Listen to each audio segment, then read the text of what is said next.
issues. So there is a learning curve that we are going through. What is important is that the government supports the development of the institution so it can accelerate very quickly on that learning curve and provide the resources so that they can move very quickly on the learning curve, and that the government does not intervene or interfere. And that message goes to the opposition as well. Leave the anti-corruption and policing agencies to do their jobs. So why you come to with that foolishness, you know? You elect a prime minister, and is a prime minister run the country. It is time we learn to hold our leaders accountable for their actions and stop making excuses for them. Stop making excuses. Otherwise, go elect the people who really run in the country. And I don't want the right stand that stupid argument.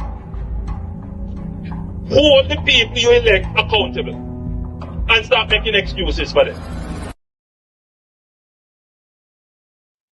Hello, welcome. Happy Tuesday to everyone in television land. Happy Tuesday to our silent supporters. Happy Tuesday to everyone in the chat.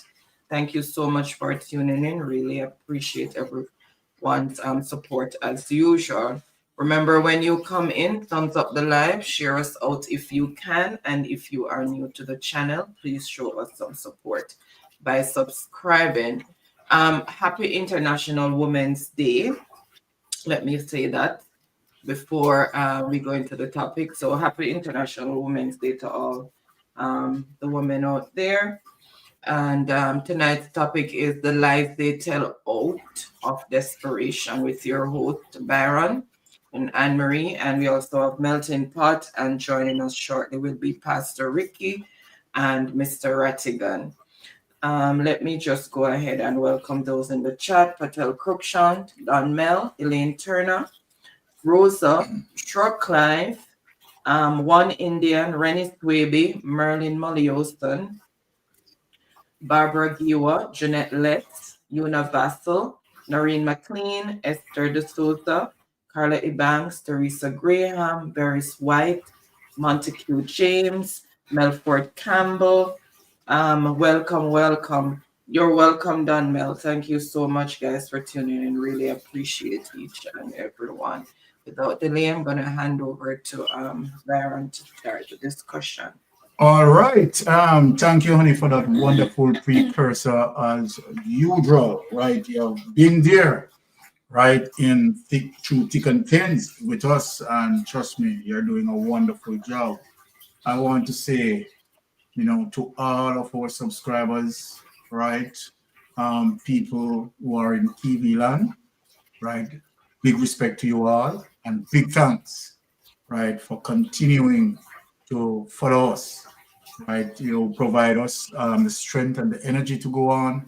And of course, we are fighting for good governance, right? Tonight we have some healthy topics that we are going to discuss. To be honest, I was so anticipating for tonight because there are so many issues that we want to, really discuss and dive into. But before doing so, as usual, that Rattigan soon step in, right? We are going to ask the panelists, right, to meet and greet as usual. And I am beginning with Pastor Ricky, right? Go ahead.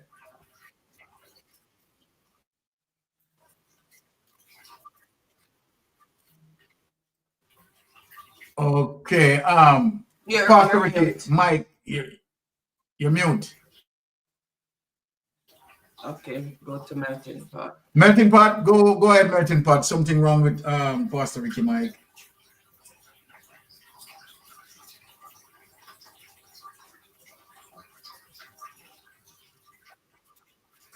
What it seems like. It's internet. Are you hearing Melting Pot? Are you hearing? I run slow, Okay. Okay. Yes, go ahead, Melting Pot. We're going in and out like some device running slow. But anyhow, I just want to greet everyone in the chat tonight. in the true sense of love. A day for all women. I just want to, recognize every woman tonight, as tonight is the night where we recognize a woman on International Day. So, must say big up to our host, Byron, Anne-Marie, technical engineer, panelists, Pastor Ricky, and soon to be on the panel, Ratigan. But tonight is the night when we're gonna dissect a lot of things, as it relates to good governance in Jamaica and, honesty from within the ruling government. They are a very dishonest bunch of people. We cannot have our leaders and politicians coming out every day and telling lies. So tonight will be a hot night, so just stay tuned and you will be informed. And I yield back to the panel. Definitely. I have to laugh when I look into the chat and see Megavolt said, Mystic Sensation, how much tariff are you charging for me to tune in tonight? All right, think of yourself, Megawatt, and all the persons in the chat. Bolo, VNR 2.0, big up. Remember, people, you understand, to endorse Bolo. You understand, these are persons who are doing very good in terms of, their work, that their body of work that they are doing, right? And, he's one of the soldiers, right, in the field, journeying for a good governance. So please remember, right, remember Uno endorse Bolo, you understand? Go over Bolo, you understand? Endorse him, big him up. You understand? As I said, Bolo is doing a wonderful work. Tonight, of course, we have some serious topics to break down, and we have Pastor Ricky that will be, coming in later. We have Ratigan that will be coming in later, right? We'll be talking about the poll, right? Result. We'll be talking about Dana Marks, right? Lying to the Jamaican people, right? We will go SSL deep dive history of SSL. Just going through some of the talking points tonight. JLP line about political history. We'll be get into that. We'll be delve into that. JLP unconstitutional conduct. We'll be delve into that. JLP development versus PNP development. We will show the difference because tonight we will be speaking to the electorate, particularly we are getting to the uncommitted, because we want the uncommitted are those who on the fence, right? Definitely will get, right, the message, right? Make an informed decision. So tonight we are targeting specifically, right, the uncommitted, right, and give them the reason tonight why they need to put the X beside the N, right? We have situation where teachers force an early retirement while the DPP, right, being extended. So love the subjects that we are going to bite into, and we have a wonderful panel of critical thinkers, right, and just not ordinary critical thinkers, powerful critical thinkers who can just break it down and, right, and give us, right, as it relates to their opinion, right, and regardless that their opinion may be subjective, at the end of their discussion, we can have, an objective decision, right? So, all right, without Pastor Ricky, right, you want to come back in the pool of things and meet and greet your people. We have seen that Ratigan is up and ready sharp. Tonight is going to be exciting, people. I can guarantee that. No to be about that. Pastor Ricky, take it away. Yes, good night, Lady Anne-Marie, the co-captain, always steering the plane and the ship and everything, and the People's National Party. All aboard. It's election time. Good night, sir. Good night, Sir Byron. God bless you. Having some technical issues, but I'm working on it behind the scenes. Sir Melting Pot, blessings and honor. God bless you. Everyone in the chat, future listeners, watchers.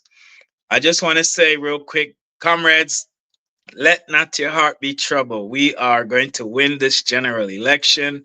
We will have a new government, and I hope we can show you the reason why. Just 30 more seconds. You know, when an incumbent government is in problems, they're below water, they're not leading by double digits. After 2 terms, they should be way ahead in the polls, and they're not. So, election is right at our door. And the latest poll is signaling victory for the People National Party. Back over to you. Amen. I'm So excited. wonderful. Let me just take over the button right away, Pastor Rick. I got how you touched that. Because I'm just smiling my heart out. I'm Right? excited. In spite of all the money that the Jamaican Labour Party had spent, in spite of all the programs that they roll out, the sparks and all of that they roll out, and as an incumbent government, right, now is trailing, right, in the poll by 5% out of the margin of error. It is a dilemma for the Jamaican Labour Party. So we are going to break down that later, right, when all of our members on the panel up and ready.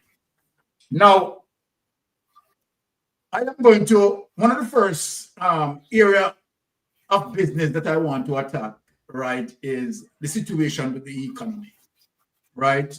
We know that at current, right, the economy is on decline, right? 3.5% decline. And we have seen now where the Prime Minister is making new moves in terms of borrowing more money.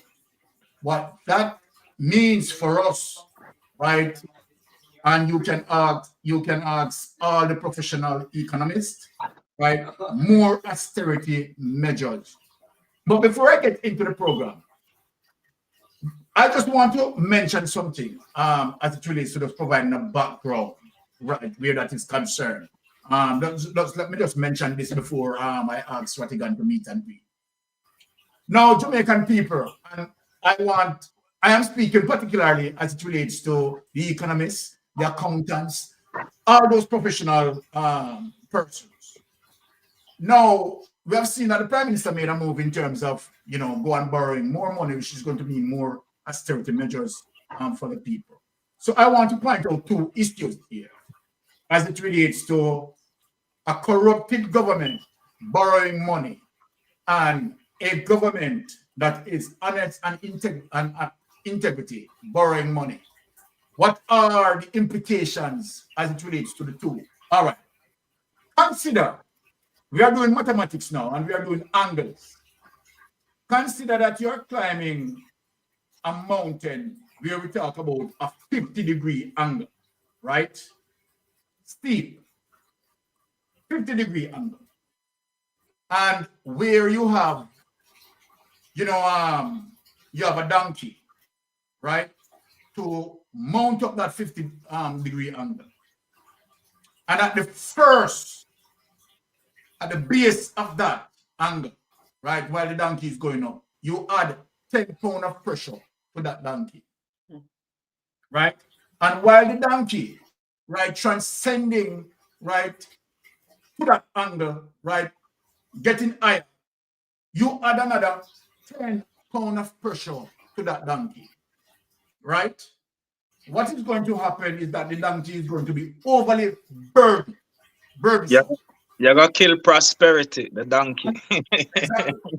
Now, with that being said, the donkey climb another 10 miles and you add more burden to that donkey, right? Obviously, as what Pastor Ricky said, you're going to kill prosperity. What makes that worse? What makes that worse, my Jamaican people? I want you to listen to me. When you borrow money from the IMF, or you borrow money from the World Bank, so I'm not eating borrowing, I want people to listen to me particularly carefully. When you borrow that money and you don't have fiscal discipline and you're not utilizing that money to enhance programs, right, to help you as it relates to manufacturing and so forth, right, then it brings burden on the people. And worse, let me say this, Jamaica. Worse, when you have a corrupted government. Meanwhile, they are borrowing the money, they are stealing the money. You understand? So then, all of that budget gap that is going to cause is going to be a burden on taxpayers. We talk about the donkey scenario, more pressure on the donkey. So the donkey is going to be heavily laden. Now, if you have an honest government, a government who is honest, that is going to, use that loan that they borrow in a very effective way, right? Enhance program, deal with proactive issues as it relates to manufacturing, so that it avoids us, right, in continuing to borrow, because you can't dealing with borrowing, you understand, to save yourself, right? You have to make sure that your economy is growing, which is important. Your economy is growing. So then you need to manufacture, you need to deal with the agriculture, and you need to, of course, export more than all you are importing. So that within its essence, simply means you're not burdening the donkey.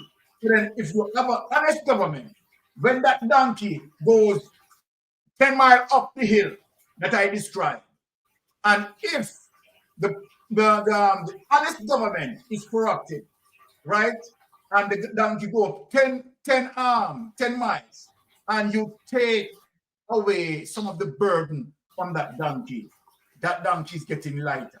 The donkey travel another 10 miles up that scale that I talk about, right, as it relates to that 50 degrees grade, right? That donkey get lighter, and you take another weight off the donkey. So that goes to a government who is honest and not dealing with corruption.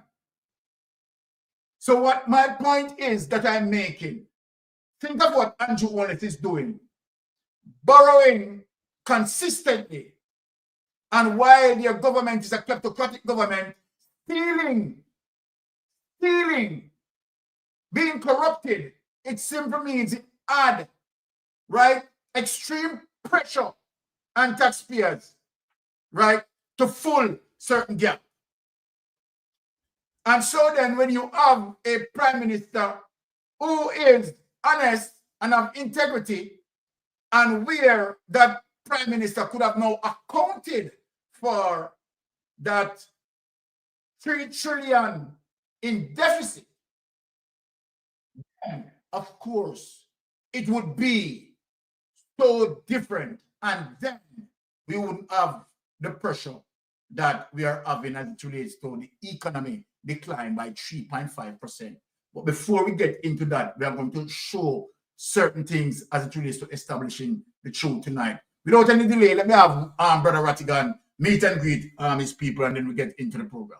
Brother Ratti. Greetings, one and all. Good night. Good night. Sir. Big up yourself. Mr. Sensation, Dynamic Duo. Big up on yourself. All of the people in the chat, all of the viewers, listeners, wherever you are, big up on yourself. Happy to be here. Again, more fire to the issues and more exposure. And that's why we're here. We're here to make people more educated and to give them a sense of belonging and a sense of purpose, that they too, just like we, them can move forward as far as educating themselves and holding, at least trying to hold government accountable, because if you don't try, you don't have a shot. So, exactly. So that's why we're here. Good to be here. Thank you, Brother Rattigan. Always good to have you here. Now, without any delay, people, I'm going to play a clip as it relates to Andre Horton, right? Defining the economy for us. And remember, why are we going towards Andre Horton to tell Jamaica, right, what the situation is as it relates to the status of the economy? When the IMF, right, stalwarts come to Jamaica, who they seek to speak with? They seek to speak with Andre Horton, right? No other economists. So Andre Horton, as a result of his talent, as a result of his skill set, right? Whenever the IMF visited Jamaica Andre Arton is one of the persons who will be speaking, right, to those persons as a result of his level of experience and his skill set. So without any delay, we are going to play something as it relates to what Andre Arton is speaking as it relates to the economy. Without any delay, honey, let us bring up Jordan Williams. All right, let us hear what Dr. Andre Arton speaking in relation to what we are facing in the economy. And he's a stalwart where the economy is concerned, one of the best in the Caribbean. So please listen. Happy Friday. It's been a while I've been wanting to have an economic discussion with you. Now, from a Caribbean point of view, last year, Jamaica and Haiti were the only two Caribbean countries that failed to record positive growth, right? All the other countries recorded positive growth. I mean, Barbados grew by almost 4%, Grenada by almost 2%, and Guyana by a whopping 43%, right? What does this mean? This means that we ought to begin to think about what have we been getting fundamentally wrong. I hear the Prime Minister saying that Jamaicans must try to save more instead of consuming. But what the Prime Minister does not understand is that many Jamaicans do not have what to save. And when they do save, the banks take out their money in fees or make it cumbersome for them to access those savings and to use them as investment tools. And this is a critical issue because reports came out. More than 48% of Jamaicans can't find food on a day-to-day basis, are living below certain consumption levels, right? And we have to know, as leaders, begin to understand how my constituents are facing it. My constituents, when I walk around and I meet and greet them, some of them can't find food, some of them have no jobs, some of them, if they do have jobs, ends cannot meet from the jobs that they have. And I told them since 2016, when they came with that economic growth and job creation ministry, that it was foolishness that Jamaica needs a ministry of economic development and wealth creation. Because you can create jobs for people, yes, and it shows that our unemployment rate has been declining. So more and more people have been working. But you have more and more people working and the country is producing less. So we are putting people into non-productive employment.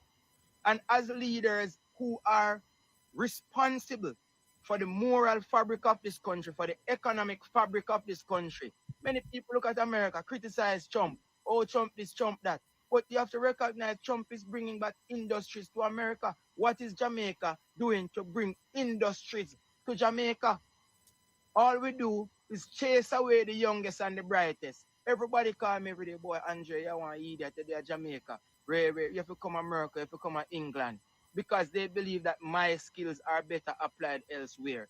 25,000 Jamaicans who are educated, engineer, accountant, nurse, doctor, lawyer, leave the country every year. Other countries are putting plans in place to maintain and attract their youngest and brightest, while Jamaica force our youngest and brightest away. We have to begin now to think about the economic management.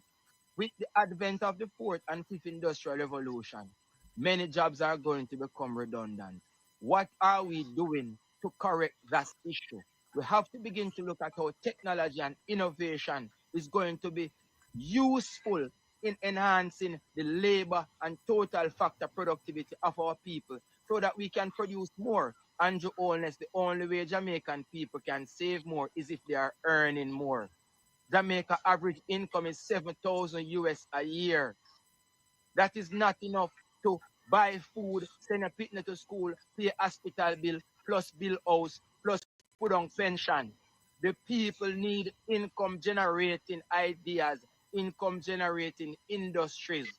And me see you do it. Beer negative propaganda in our media, and a long time more address this. PIOJ knows that the country did not do well last year. Yes, we pay down our debt, which is very good. So we get a better debt rating. Nothing is wrong with that. But what is happening on the ground? It seems like the politicians are disconnected from the sufferation that Jamaican people are facing on a day-to-day basis. It makes the leaders of the country look bad if we do not understand what our people are going through. The country must now look at the industries that are high income industries, finance, fintech. Those industries are high earning industries. What are we doing to expand that? Technology. In 1950, technology represented 0% of China's GDP. Today, technology represents 32% of China's GDP. What percentage of Jamaica's GDP is technology? Can you tell me? No, you do not know because it is not measured. So first and foremost, we have to tell Statin and PIOJ, measure technology so that we can understand where the deficits are and where we are to position ourselves to move forward. The country is running into a rut. Nigel and Andrew in 2016 said that they want the country to be growing by 5% in 4 years. That should have happened by 2020. In 2019, before COVID came, we were nowhere near that. And today, we are still nowhere near that. Why? Because we have not addressed the fundamental challenges. 65% of the people have no high school education and no skill. We have to look at that. We cannot expect to be high income earning country if our people are not high income earners in their thinking and their approach to their own potential. And where does that leave us? The leadership of the country don't place emphasis on our innate ability as communities, regenerating community development through recycling, regenerating community development through economic activity within the communities. There is no attention being placed to those things. All his attention is being placed to is negative propaganda and facade to blindfold the Jamaican people that we are really doing well. When on the ground the people know we are not doing well, but the government come out every day, we are doing well, we are doing well. Yes, as I said, the credit rating is better. Thank you, Jesus. But what else? What else? Where are the income streams for Jamaicans to be earning 50,000 a year, for Jamaicans to be earning 100,000 US a year? Where is that? These are the things that we need to think about. If we want the country to grow, we have to focus on high growth industries, technology-driven industries, fuse technology into all the other industries that are there. Technology in education, technology in healthcare, technology in crime fighting, technology in agriculture, because we are fixated with consuming our food. And there's nothing wrong with that. Jamaicans, we make the best food. Our ginger, everything we make in Jamaica is the best, hands down. But every year, agriculture is impacted by drought sometime, flood sometime. We know we live in a hurricane belt. As a result, we have to mitigate against that. With all of the climate change money that come to the country for consultancy and to build out infrastructure for us to cope with climate change. Where is that money?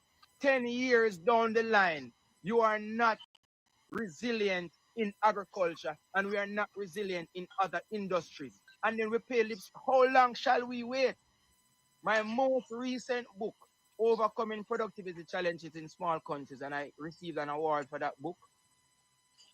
Okay, so we have just heard from not only the best economists in Jamaica, but one of the best economists in the entire Caribbean, right? Dr. Andre Hanton. Now, in spite of the signs, the telltale signs that you are seeing as it relates to the declining of the Jamaican economy, and as what Andre is saying, the propaganda that they try to spin it, that the economy is doing well, and sell that to people by just speaking it, which is an obvious lie. And this is it in terms of, a government that lacks transparency, a government that is just highly corrupted. Because the government, you understand, would have aware that, okay, the economy has declined, right? As it relates to 3.5%. But yet they are saying that Mark Golding is trying to make Jamaica look bad in saying that the economy is this while the economy is doing good. And they know of a fact. They know of a fact that the economy, right, is declining and we are in a recession. And so then when they speak and you ask them, okay, define what a recession is. Let us put out the politics. Let us go to the dictionary and define what a recession is. What is a recession? A recession, if you fail consecutively, right, as it relates to 2 quarters, right, of consecutive failure, it's classified as a recession. That is classified. So I don't understand the world that the Jamaican Labour Party is living, as we call it, alternative truth. That means they are feeding up and festing on lies. And so then, what you want to change the definition conveniently, right? So then, if the economy did not strive for 2 consecutive quarters, did not show any positive growth, as it relates to the standard definition, that is a recession. And now you are facing a 3rd quarter with a consecutive decline. Simply means it's getting worse. But here it is, where we have Dana Morris. And I'm going to play that clip, and then, of course, we're going to have the panel break it down for us. Dana Morris, as it relates to Fitch, which is, an international grading entity, right? Fitch had given Jamaica a BB negative rating, and people, unbelievable, the Jamaican Labour Party, as it relates to Dana Morris, came out on a public platform and want to sell the BB negative rating as something good. And who she was speaking to? She was speaking to, right, a set of journalists. And they're going to tell me that not one of them take the time out to find out what is the BB negative rating. Remember, I know, because of GLP corruption, they are so like everything that they speak about, you have to fact check it. If the Jamaican Labour Party speak on something and said, go and research it, I am telling you, go and research it. Because that is a reverse psychology that they are using, telling you to go and research it. And honestly, you need to go and research it. And you will find it that they always end up on the contrary. So I'm going to play a clip to have you listen to Dana Morris. Where Dana Morris is trying to sell the BB negative rating as something good out of Dana Morris' mouth. Dana Morris is saying, and that's a good thing.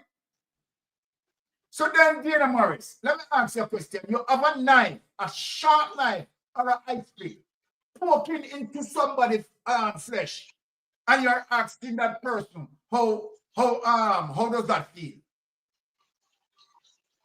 Eh? You are telling us that a BB rating from Fitch is good, people. We can't make up this. We honestly can't make up this. Here, Dana Morris, without any delay, when I find that clip, Dana Morris, Fitch affirmed Jamaica BB rating. Can you imagine? Unbelievable. Next one that I want to talk about is Jamaica's rating. Fitch affirms Jamaica's rating at BB minus, which is an outlook that is positive. Oh my This God. is a big deal for Jamaica. And Prime Minister Dr. the Most Honorable Andrew Holness has welcomed the latest Fitch ratings, which has affirmed Jamaica's long-term foreign currency issuer default rating.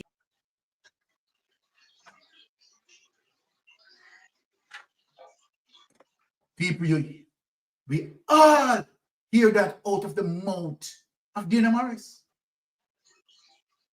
That the BB negative rating is a positive rating. Hold on, people. No, hold on. Let us go to this.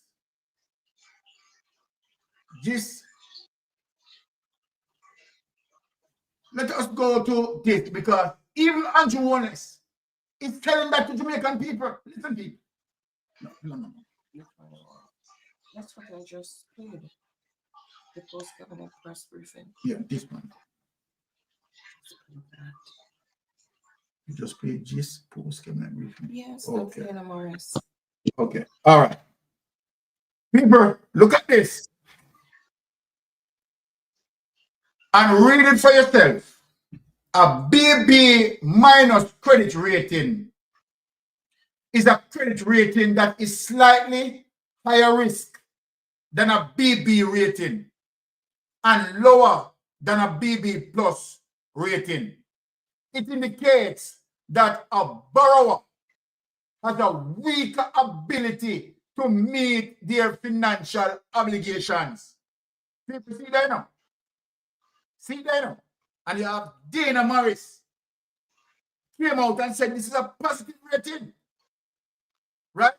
A credit rating is an assessment of a bond issuer's financial health.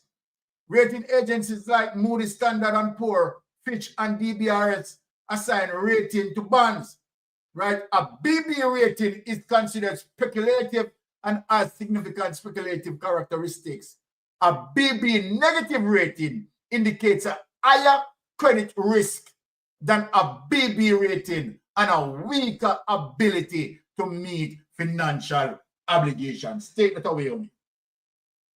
Take that away.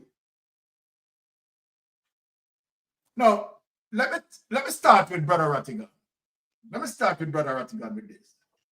Brother Rattigan, as it relates to what Dana Morris just came out and told the Jamaican people, as it relates to Fitch, confirm Jamaica BB rating, and she was now selling it to be positive. When we look at the definition of a BB rating and see what it is, we understand the viciousness of the Jamaica Labour Party and the lies that they continue to tell and sell the Jamaican people. Brother Ratty, let me hear your views on this. Yeah, two things. One is, I'm surprised. I'm not surprised at her outburst because she's giggly. She's almost juvenile in the way she approaches subject matters. If you watch her on the post-cap briefings on a Tuesday, she was on today. Just she's immature when it comes to the issue. She's always reading. And I've said this before, and people think I'm joking. I really miss Minister Morgan. He was a better professional standing up there trying to deliver than anything that she has done so far. The other thing is that, and this is disappointing, she said it, and she said it unchallenged. Nobody no challenge her and say, Mom, the BB minus rating, it means it's speculative or junk. You know, even if you come from triple B or wherever you come from, BB are nothing for yourself, BB minus are nothing for you to celebrate about. Right? BB is nothing to celebrate about. But them take every little bit them can get and them twist it and them wind it up and then them sell it to the Jamaican people. And sadly enough, a lot of Jamaican people, they don't know the pertinent questions to ask, or them just believe that whatever has been spouted to them is true, is correct, is factual. Now, this is a lady that she don't put any faith or any trust in anything she said. Please, people, I'm telling you now, don't do it. Don't do it. Minister Morgan had a better approach. He would just say, I'll check back and I'll come back to you. I mean, he don't want to tell you the answer. All right, I'm giving some weird thing where you can't go to Professor Google and find out right away. You have to wait till something else come out, you know. Him tell you something where kind of send you wide and it take a while before you realize and you circle back. Which she says nonsense every Tuesday. Every Tuesday she said nonsense. I watched her today and it's just foolishness. No, the learned economist, he was saying that we need to Jamaica needs to take a platform where they can attract the youngest and the brightest and the best. But don't forget that our prime minister, and a former learned world-class minister of finance, that's exactly what they said they were doing when they raised the salary. For them said this is to attract the best and the brightest. But when you look inside, they will say a pure down spot inside the same way. Whole heap of down spot and corrupt people inside there. So I don't know what's going on. And then in terms of doing business in Jamaica, like you said, we don't manufacture anything. And this is not something new. But even it's disturbing considering Jamaica's geographical location, mineral wealth, the type of people that we have in Jamaica, and the money that will flow through Jamaica. We should have industries. But here's the thing.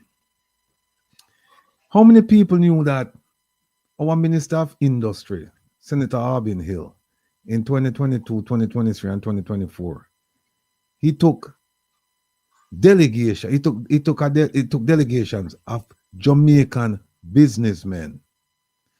And where did he take them? He did not take them to St. Mary. He did not take them to St. James, Hanover, Westmoreland, Kingston, Portland, St. Thomas, St. Mary. No, he took them to Guyana.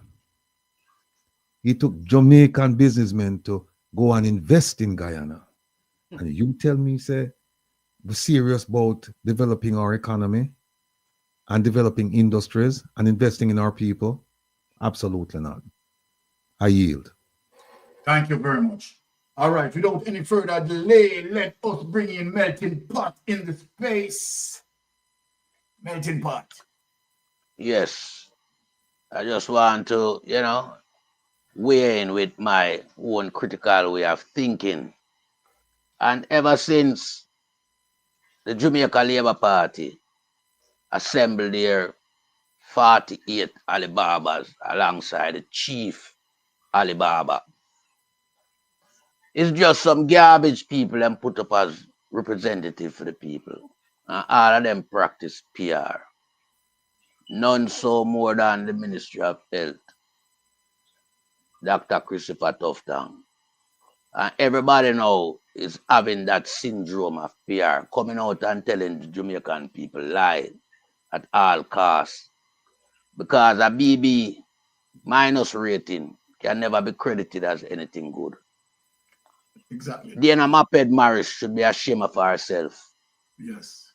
Because ever since she took over that role from Bug Life, Minister Morgan, she has been performing way below the standard of Morgan, as Rattigan earlier pointed out. Because with her high level of education that she amassed, she should have, practiced better policy in terms of how she presents herself. Stop the PR, speak the truth, or leave the post. True. But all of these people that Andrew Wallace employed, they employed just to trick the Jamaicans and just to make the Prime Minister look good and his government. But we are here to let the people know that everything come out of their mouth is lie. Lie. Minister Morgan Bug Life tell you, do not believe the word of a politician. And that must resonate with the people them at all time, at all costs. When you have a corrupted government that pride itself on corruption, then you can get no goodness coming from that corrupted government. Because everything is done backdoor, nothing up front. So when them come to speak to the general public, them speak from the back door, where all the corruption and the lies and the propagandization is being orchestrated and manufactured. These people will never speak the truth because they are in a pool of corruption themselves. So they can't come out and talk to the people as they should. They are not transparent. They have no integrity. They are a bunch of dishonest member of parliament that find themselves in hot water with all the IC. You understand? And right now, the entire Jamaican people find them to be a bunch of liars. no credibility, no proper way of communicating with the people, taking a platform and, you know, telling the citizen of Jamaica and lie. Shame on you, because the people elect you to be, you know, open and transparent at all time, and to run the country efficiently and to give them a better life, provide jobs, meaningful jobs, deal with the infrastructure, make sure know the economy balance and running well, stop the borrowing, fight, because I mean, we hear all these outlauded terms of growing Jamaica 5% in 4 years. But who they put in charge flee the country? Who them put in charge to cheer that group of people, you know? That man flee the country. Solid point. Because it seems like, you know, this 5% in 4 years was like building the pyramid. So I have to understand what is the narrative, why you come out and preempt a judgment that you know you can't accomplish. No need to do that.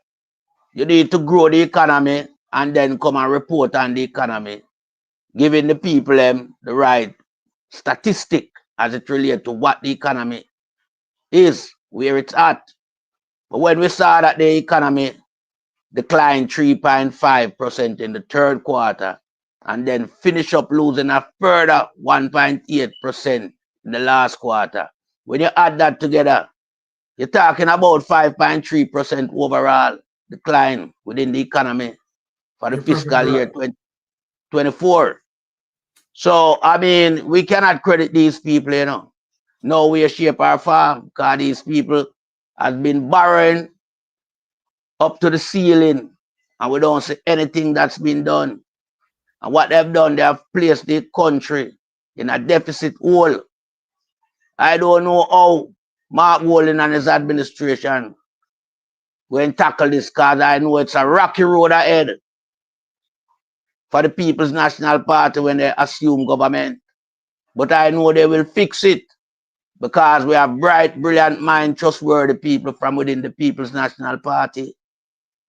We don't have the type of people that we see harboring around the Jamaica Labour Party, you know, because all of them are confederates of lies and corruption, and they will do anything to make the Prime Minister look good, while we in the space here, going through all the variances that's happening in Jamaica, we have our own opinion. Our opinion is credible, because crime does not grow an economy. Lack of infrastructure in terms of manufacturing sector cannot grow economy.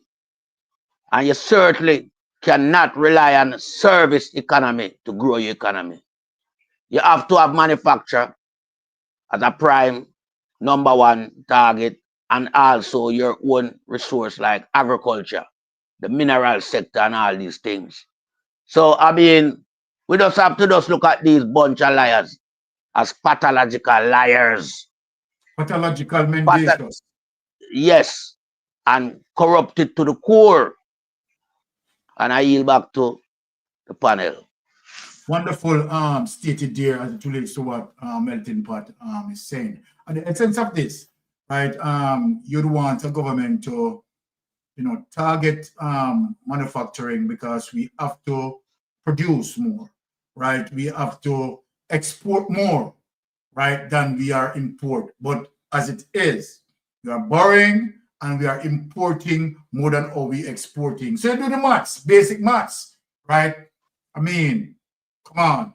We are only, as it relates to servicing the debt, where the People's National Party at the time handed over the debt to 2 trillion. Now the debt has extended to over $2.3 trillion, another $600 billion added to the debt. So then ask me, right? How are we paying? Yeah, how are we paying down the debt? You understand in terms of that, right? And we're not manufacturing. Without any delay, let me just bring Pastor Ricky in the space. Pastor Ricky, go ahead. Thank you, Sir Byron. You know, it goes to show you that education matters. And when you have a nation that doesn't even know their civics, no disrespect to Jamaicans, but the truth is the truth. You know, when you have a nation that ring bells when lies are told and cheers and celebrate when they're being deceived, when you have a nation that does not know economics, that the government can lie to them and say the economy is resilient when it's crashed, when you have a people that, you know, is told repeatedly, we don't borrow money, and then if you do your research, you will see how much billions of dollars the government borrowed from 2016 till present. When you have a nation that is not educated in English, and a criminal can come and use big words to deceive them, it's a sad day for Jamaica, because here's this well-educated woman who left corporate Jamaica and went into the government and sold her soul to the devil to tell lies, mislead the people with misinformation, disinformation. Yeah. And she's a very evil woman because she smiles when she tells a lie. You know, my granny used to always say when I was a little boy, she says, anybody looking at your face and at your eye, they two-eye them and tell you lies, a wicked person. And these people can just look straight in the camera in the eyes of the Jamaican people and repeatedly lie every single day. And people ring bell, cheer, and celebrate on a lie, believe a lie, vote on a lie, accept them on a lie. When you have people that wouldn't even read an IC report, but all they say, I lie them, I tell, nothing, no go, sir. You know, it's a sad day in Jamaica.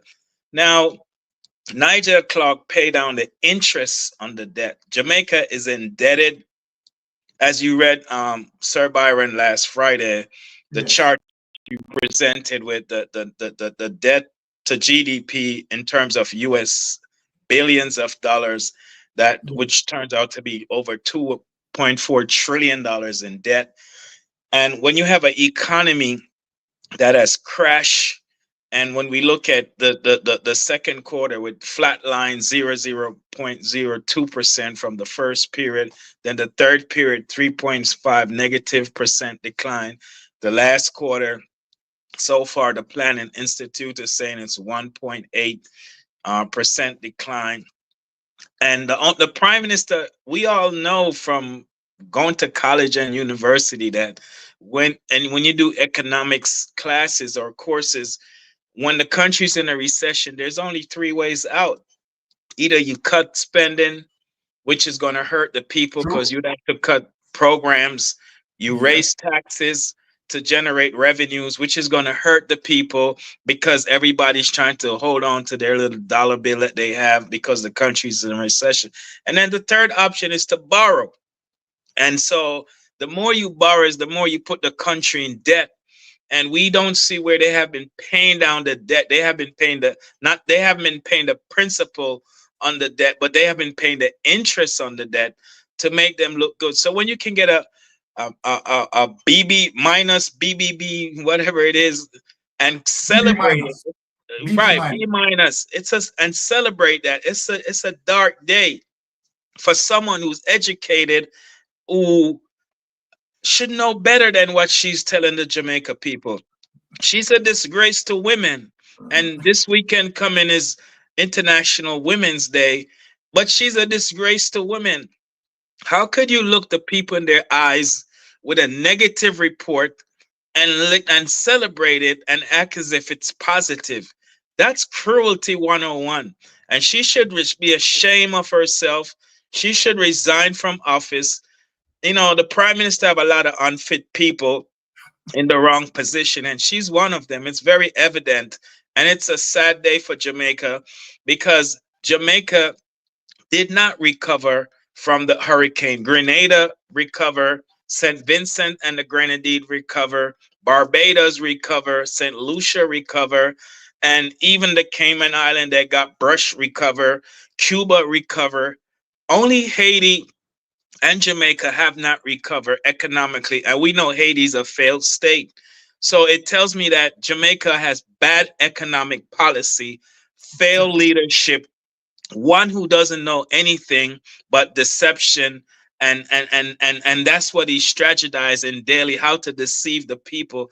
And it's time for him to pack his bags and go. He's brought Jamaica into disrepute, and he's doing a disservice daily. He's disqualified from being the prime minister because he cannot get 3 consecutive years of his statute declarations certified by the anti-corruption agency, the Integrity Commission. They tried to undermine the Integrity Commission, threw them under the bus, took them to court. I mean, this is a government that is, the prime minister is deranged. He's impulsive. He's irrational. He's panicking. I mean, anybody panicking is him, because he knows his government is going to be booted out of government and they're going to lose the election. So to stay in office, they feel like they can keep misleading the people daily. And it's sad. And it's time that he calls the election so this chapter of Jamaica can close and we can move on as a nation and start rebuilding what he messed up. Back over to you. Amen. Wonderful, wonderful piece of presentation coming from Melting Pot, coming from Pastor Ricky, coming from Brother Rattigan, right? I'm telling you, I'm feeling good. And as what Pastor Ricky said, let me say this out loud and clear. Under no circumstances that the Jamaica Labour Party is going to win the general election, right? So while they're saying that Mark Golden is panicking, right? We know that they are the ones who are panicking. That's right. They are the ones who are panicking, right? Because when you have the level of corruption that hangs around their neck, under no circumstances, we have SSM, we have illegal awarding of contract, we have over $3 trillion unaccounted for. There's no way the Jamaica Labour Party can win this general election. And I am 100% confident. Now, but before that, we are going to get into the polls and we are going to, discuss the poll on the panel. Before we jump on the poll, Mystic, can I just add a little? Of course. Go ahead, brother. It's been bothering me for quite some time now, and I haven't said anything. I've reflected on it, but I haven't said anything. Yes. This idea that you're going to use a naturally occurring event like a hurricane to say, well, the economy is down because of a hurricane, it would give the impression that hurricanes don't come near Jamaica at all. It's a once in a lifetime event. Exactly. And we don't know that Jamaica in the hurricane belt. Yes. And I pulled up the history of hurricanes in Jamaica, and it go back well over a century. Yes. And this idea that you don't do it, where we should be clamoring for, where we should be bawling out for is resilience. That is what we should. We say we know we're not a hurricane belt, right? So let's make the preparation. Let's come up with mitigation plans. We don't do that, and when we do it, we cheat the people, we lie to the people, because the cat bond where our world-class former minister of finance negotiated after the U.S. government and I think Germany and some other country paid for the first go around, and them say, okay, them lower Jamaica in and say, no, uno pay from here, so I'm go forward, uno pay. You gotta get hit with a category 5 first. Exactly. 4 or 5. And if you get, and I think it's only 100 and something million or whatever, if Jamaica get hit with a category 5, that's it. That drop in the bucket. It's finished. Yes. But Ratty, apart from getting hit with a category 5, there's some speculation there. The IA has to pass. It has to pass over 2 grids. It has to pass over 2 grids. And it's just when you examine the agreement, and by the way, we are paid $10 million a year, I think, for insurance. That's we never collect pan. Never because if that category 5 hit Jamaica, the I pass over Jamaica, It gone. It finished. It finished. And so the idea that them could have used that, we just sick and tired for them and say, well, you know, the economy is down because of hurricanes, you know, natural disasters. I mean, I said, hold on there. It's not like someone I get hit with snow, you know. So look at that, say, well, this is a once in a lifetime. We never expect it on the top now, we never prepare for it. But hurricanes and tropical depressions, and you're telling me, say, already. And by the way, this is the same prime minister who said, we build roads to outlast any naturally occurring disaster. That's what I'm saying now. We build road for last anything you can think about with a hurricane. They said it. We see the carpet. That's what the carpet thing. The hurricane come and just roll up the carpet. It does roll it way and just leave them all. So we just don't want to express that kind of our mind, and we just want to say that to people and say, don't buy into this nonsense that, you know, the hurricane caused this and that. What people say to them is that, so where your resilience plan? Where your mitigation plan? Because we not the hurricane belt. And we just night 10 years ago. We not for centuries. So how come, and by the way, UNO claims that UNO are the best government since creation. So these are the things UNO should look for. And then when the finalists say, we're going to do something about it, we want to give our money. That $10 million a year them are giving, we not get that back. We just want people know that. And then sign up feet and sign up feet and then took off. So yes. And why would you pay $10 million US a year? And when time come and you get a category 4 or 5 hurricane, you only get 195 million. Right. Yeah, that not work out. That's not feasible. So somebody was telling a lie there, you know. Nigel Clark was lying to the Jamaican public once again, because you know they never reveal anything. You know what thing in the true sense.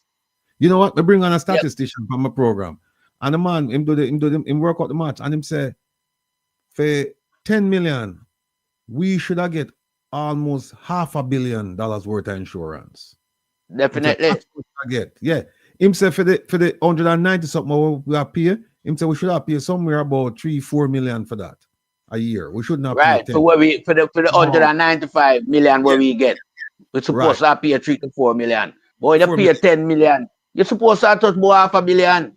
You understand? So Nigel Clark line because you know him and Andrew Wallace know how to con the country of its wealth, you know. Remember the money were coming in at the pandemic, nobody not see that, you know. True.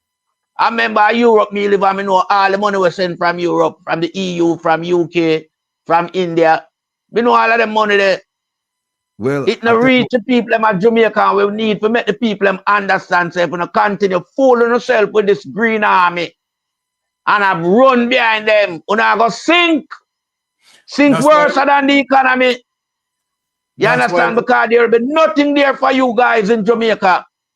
We have to wise up to the reality, because I mean we are giving you guys factual information every week on the platform. And it seems like, you know, some people stick broke in them ears.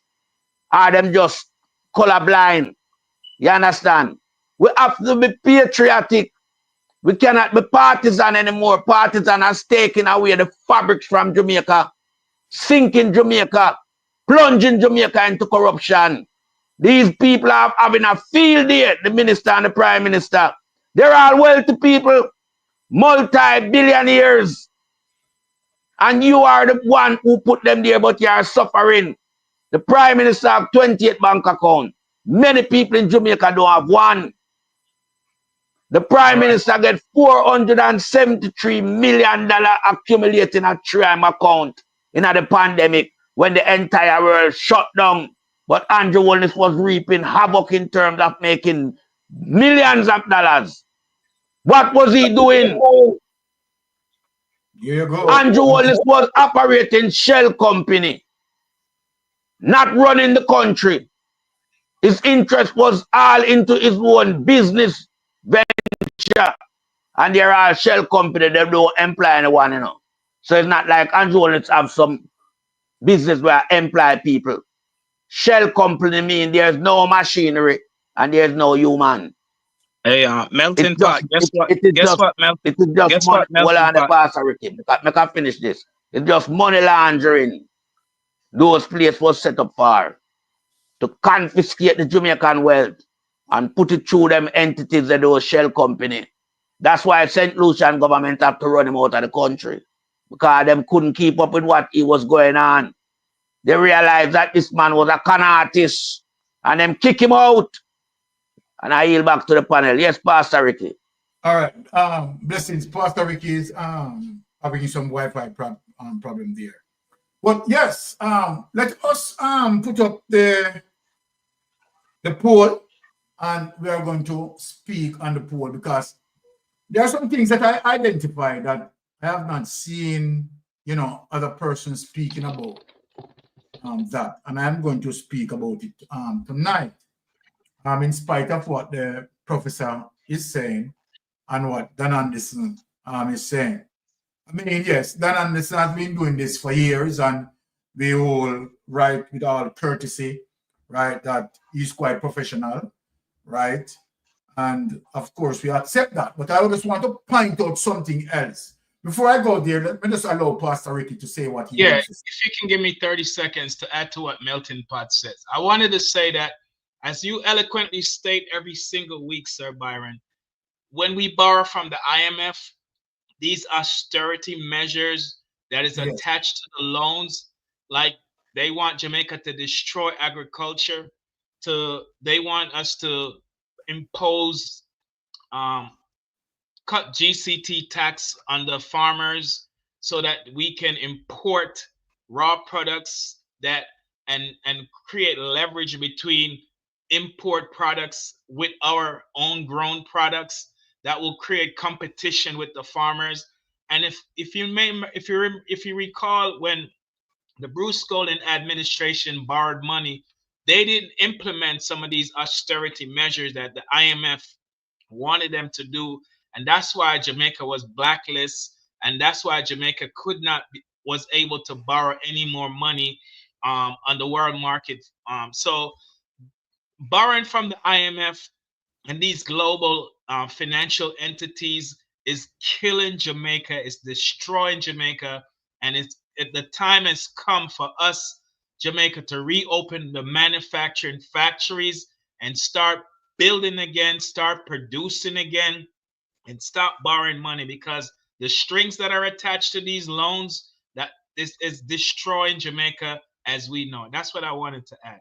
And you talk about this, and you are so right with that, because all of these loans that they are borrowing, it comes with austerity measures, and most of these austerity measures is asking the government to reduce, right, and social programs, and particularly even some of the social programs, scrap some of the social programs. So the people are feeling it with these austerity measures. Now, let me go back as it relates to the example of Burkina Faso. And that is why Ibrahim Traoré saying that no loans from IMF, no loans from the World Bank, right, because he doesn't want to pressure his people with austerity measures.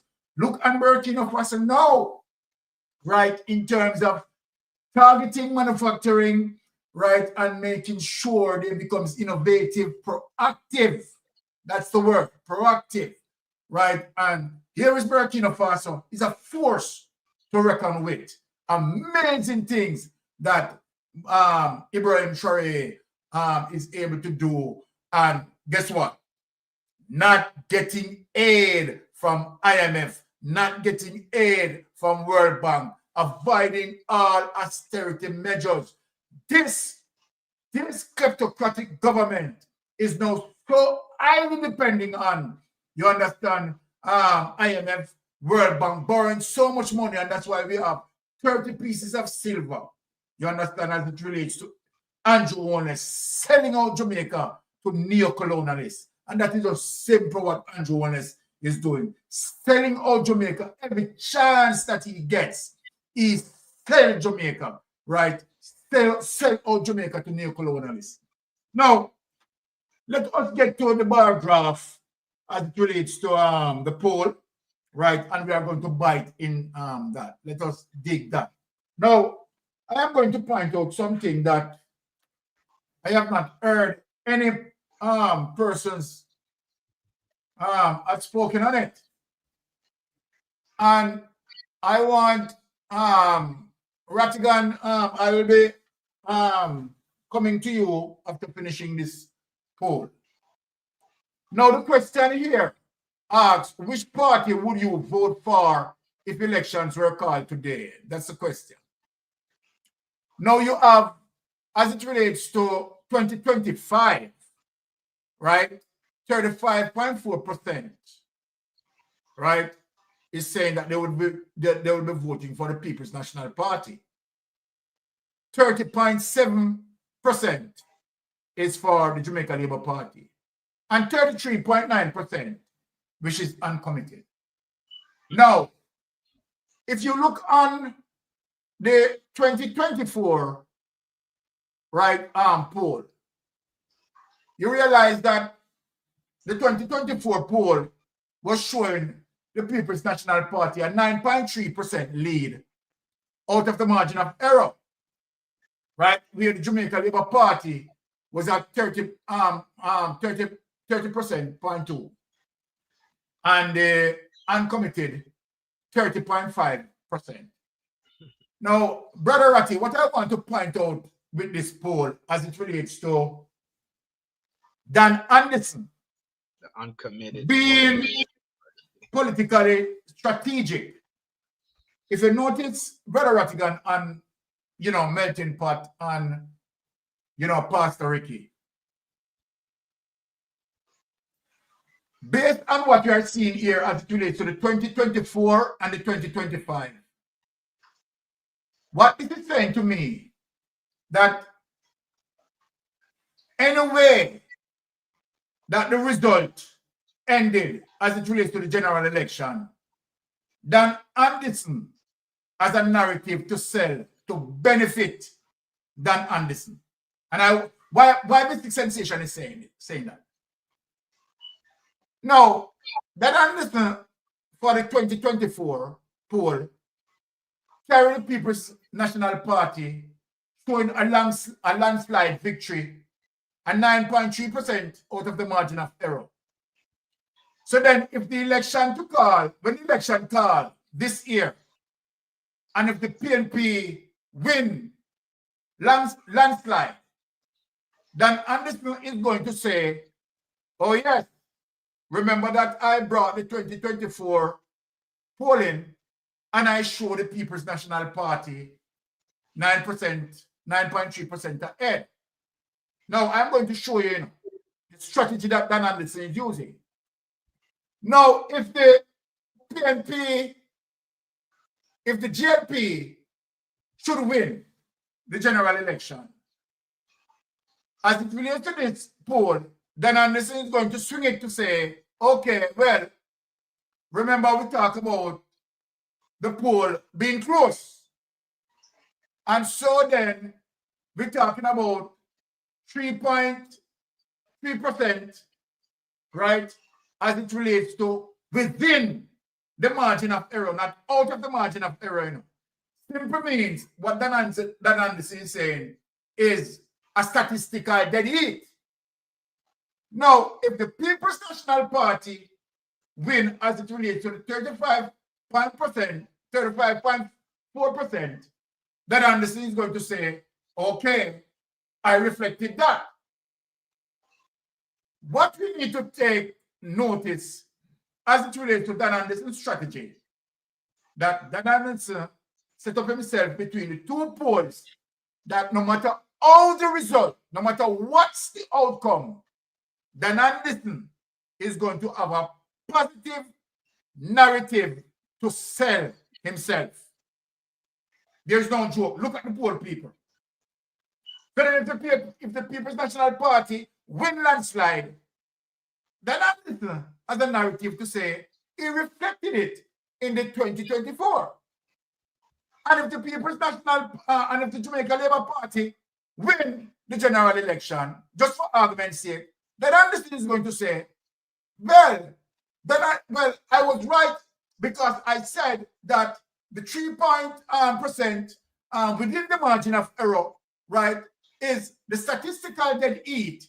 So then Anderson win that narrative. And if the People's National Party win by the 35.4%, then Anderson is going to say, well, here, I said, as it relates to the People's National Party pulling ahead.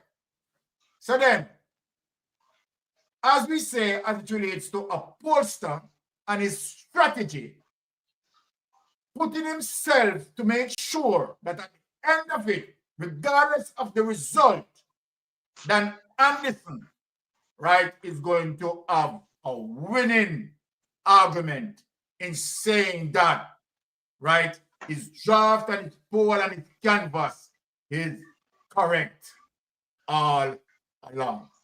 Now, one of the things that I am happy about, if you notice as it relates to the 39.3% and what Dananson would predict that probably 4% gravitate back to the uncommitted, 3.9%, right? It didn't go to the JP. Now, what I want to speak on is that as it relates to the incumbent government, this incumbent government is in serious bind, in serious trouble. Because regardless of all the money that they spent, all the programs that they roll out as it relates to the promises, the Sparks program, are all of that they rolled out. It just did not propel, right, Andrew Holness in the poll, right? Not even 1%. So then what this goes to tell me that the People's National Party, regardless of what, you understand, is going to win the general election. I am not going to be, skirt around the polls like Dan Anderson. I am saying, you understand, without a doubt, that the People's National Party is going to win election. Let me take Sister Pat call, right, and speak to Sister Pat before I go to Brother Rattigan. Yes, Sister Pat, how you doing, my sister? Good night. Blessing, sister. Good night. Listen, my piece upon the media. No one, anyway, I stand corrected. No. Like this, Simit Randong, so when used to be the speaker of the house in a PMP time. Yes. I with the audacity self, I got tell Mark Colin, say if he apologize because string off, I must in New Jersey, go say, what talk where happened. The media in Jamaica is one of Jamaica's biggest downfall to Jamaica and Jamaicans. Me agree with you. We were in our 50s, late 40s. We grew up on RJR. One time, if you not catch RJR 6 o'clock news and morning time, your day no make. Your day just not make, you have to get your news there. No, RJR you can pack up. And one wicked, no cruel. And the Jamaica Labour Party, everything we talk about sue. The media never see when Jeannette Calder tell them media personnel if I can throw on water, I know what class got them. They never hear when Warmington cause up their own colleague. Right? When the youth call him ask him about the bridge and try. If trying to hold the bridge and your name the worst. No, Mark Walden go at New Jersey for the tour and talk to the diaspora them. When they disrespect, and if you live off by diaspora them, and I got to talk about the man she shouldn't talk so. When you come off of Mark Walden, born at Jamaica, grew at Jamaica, school at Jamaica, dead with Jamaican, get him pity at Jamaica, his name have never been called and not dirty. Why is it to not fight against Mark Walden? Who Mark Walden yam fool? When you come off of Mark Walden, you have this woman here. When him in favor of a guy called Lizard in your university, Vivida when him and make problem up there with the university about gunman and woman go shoot. They figure out we know all of them tainted and you only all who they around you is tainted. And the more you talk, and the more you get we hungry, miserable, and we dying because the election because we want to stand out there. All right. Uno sick drunk or now is not the time if you go put you up nothing. Uno sick drunk or man. Plain and simple as Why that. the media don't talk about the road, the hospital? And that the media if you talk about look at the farmer, them are St. Elizabeth. Planning tomato, they can't get the market. Those are the things to talk about. Everything like the right honorable doctor and the one. She's born to a doctor. My doctor is tell lie. You have a prime minister in a house of parliament with 28 bank account and he said enrichment when you can't get account. You have member of parliament where under scrutiny. Why the media not come out and question them? Say there's the next election or call. We are going to vote for. We are going to vote in the rest of them. The next thing again, mistake. Nearly 60 Jamaican have been murdered in this little piece of rock by the security force. We are not backing criminal. If a criminal raising gun after police, he might go defend himself. But 99.9% of the murder they we commit. You hungry, you say, man raise gun and he dead. No gun. No show. The Prime Minister have come out this evening and I was said to the Jamaica Constabulary Force and Confusion Force, say that the ease down after the killing. That's simple me to say, I didn't tell them to go on. Looking at that good, thinking. This Prime Minister micromanage every industry, every different department to run to. This is a definite dictator. Jamaican people are used to dictatorship. Uno young, uno policeman, let me tell you now. Once a police, but twice a civilian. Remember. And when you kill people and pick their father and then big brother, them and broke up and members, when you murder them parents. Uno of his think before no do. And the Jamaican media, uno of his go away. Nobody, you know what you say, social media run things now. Tell them. Marky G, what I am saying to you now, Marky G, the ball in your hand, the Jamaican people is with you. Same like how when them win the election, they say they are big up and chopping black and then chopper now. You are going to take this social media where 5,000, 10,000 people and listen. You are going to link with them and make them continue push the fire because you are sensible people. You have people who are sure when they talk, nobody can sue them because they come with facts. All right. And now, start up the engine. Keep the engine a burn now. I mean, I beg you, media house. Uno come off a mark holding him, Pupa dead gone living. And the mother dead gone living, then will mark come off and back. Aye. Yeah, but I want to talk about Mark Holding. He want to talk one word, she will burn me. Say Mark Holding breeding wife at 14. And I can tell you, say, it's not me talking about, but he cut me to the bone. Mark Holding married a woman, you never hear that man name a call up like how the Prime Minister name. I can't say a woman down here, so woman down there, so. Right? I don't just live back the back, the man back. But you know why now? We know why. Mark is here the next Michael. And let me tell you, Michael then was the best Prime Minister, but people them time they fool for whatever so sensible. But this generation are now sensible. So nobody thinks you can't do what you can't get through. You won't know a prison. You won't know. And it's then Maris, my advice to you know the international woman there. Who want to come here, who back to his party to work, and come off disrespect to woman. You're the worst class of man. Is nothing but a notorious liar that deceiving. And you make we as a female feel low. You put me down. I wonder if you read the woman to show a younger than woman clothes. You lie. We tell her, we have. My grandfather used to say, the best woman looks so you angel face. dark mind and pussy intention. We don't know what that means. Everything we talk about, we know what's who, apologize to who? Who is nothing, is like a child before the wind. Who is nothing, because we do not think about the generation to come. Right? Who not think about yourself. Remember, say, the queen dead. And if money could have buy life, the queen would still be alive.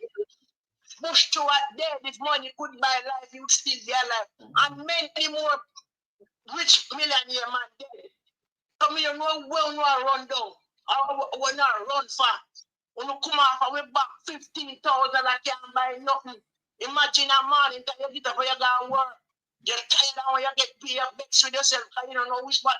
You don't know if I like me to pay first, or what to pay first, or what to buy with the food. When you come out we man, and we go on to tell people, to tell ancestors, spirit are going to rise, and people are going to take it by force. We going to put people, we going to make people's stomach sick, we going to make people get rage. Because me are telling you, if you are 20 years younger, me personally would have started the demonstration, but because I want to boy and a mother's tear, no kill like a parent's tear. When you come out, man, mistake and brother Ricky melting pot, right here. Big up on us. Blessings, man. All right. Only me know say you are watching up.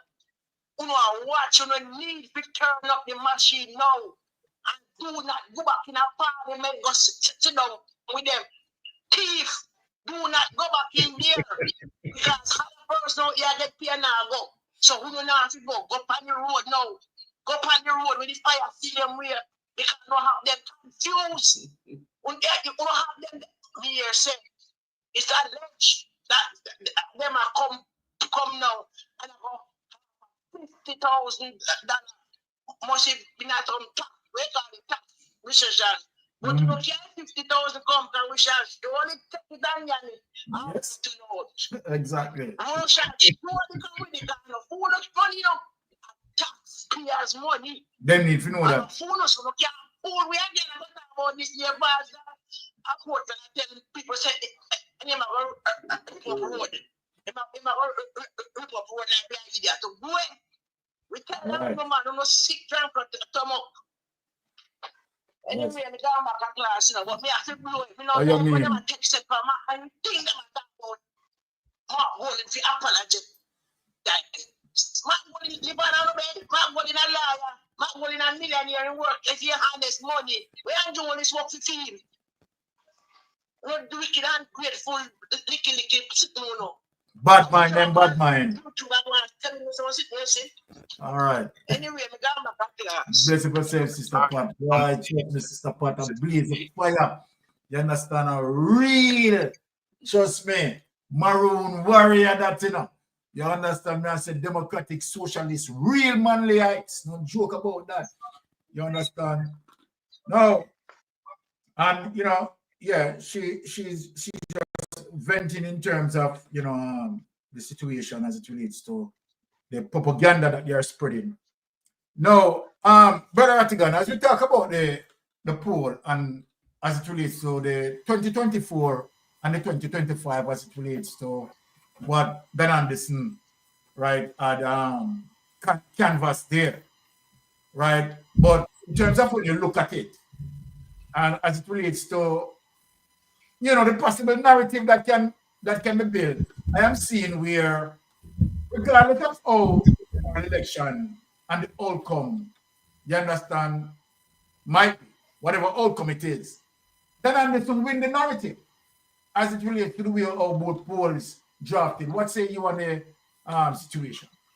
Well, I don't know what scientific methodology he used. And yes. I don't know if it's the same methodology he used in 2024 that he used in 2025. But what's interesting to me is that he has 60-something% of the Jamaican population voting. The ones who said if they could vote today, who would they vote for? That amounted to 6. Can you put the chart up, please, for me? Yeah.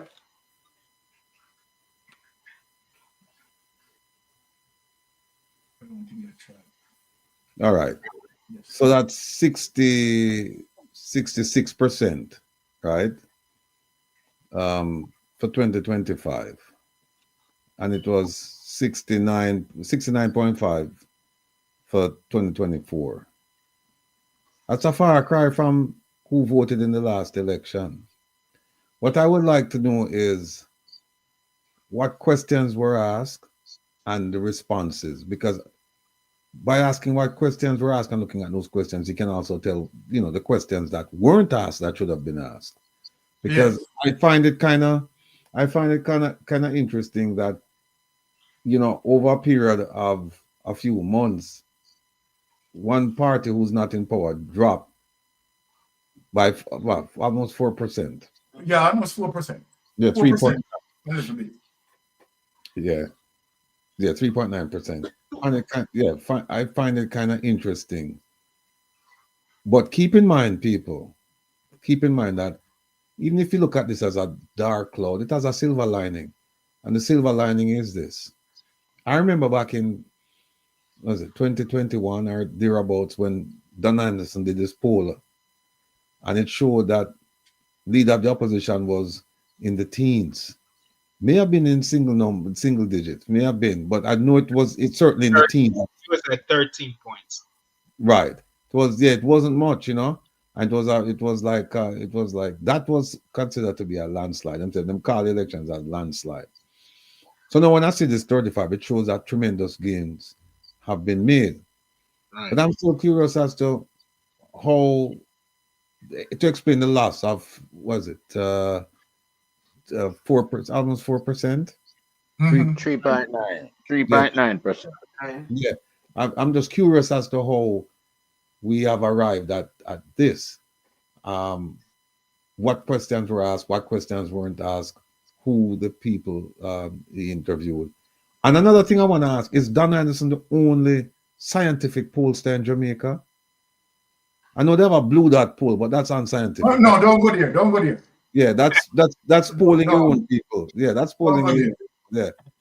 So I don't know. Maybe it's time for us to, maybe we should have gone down there and do a thing. We should have one of our own polling consultants. All right. You finished, Ratty? Yes. Okay. All right.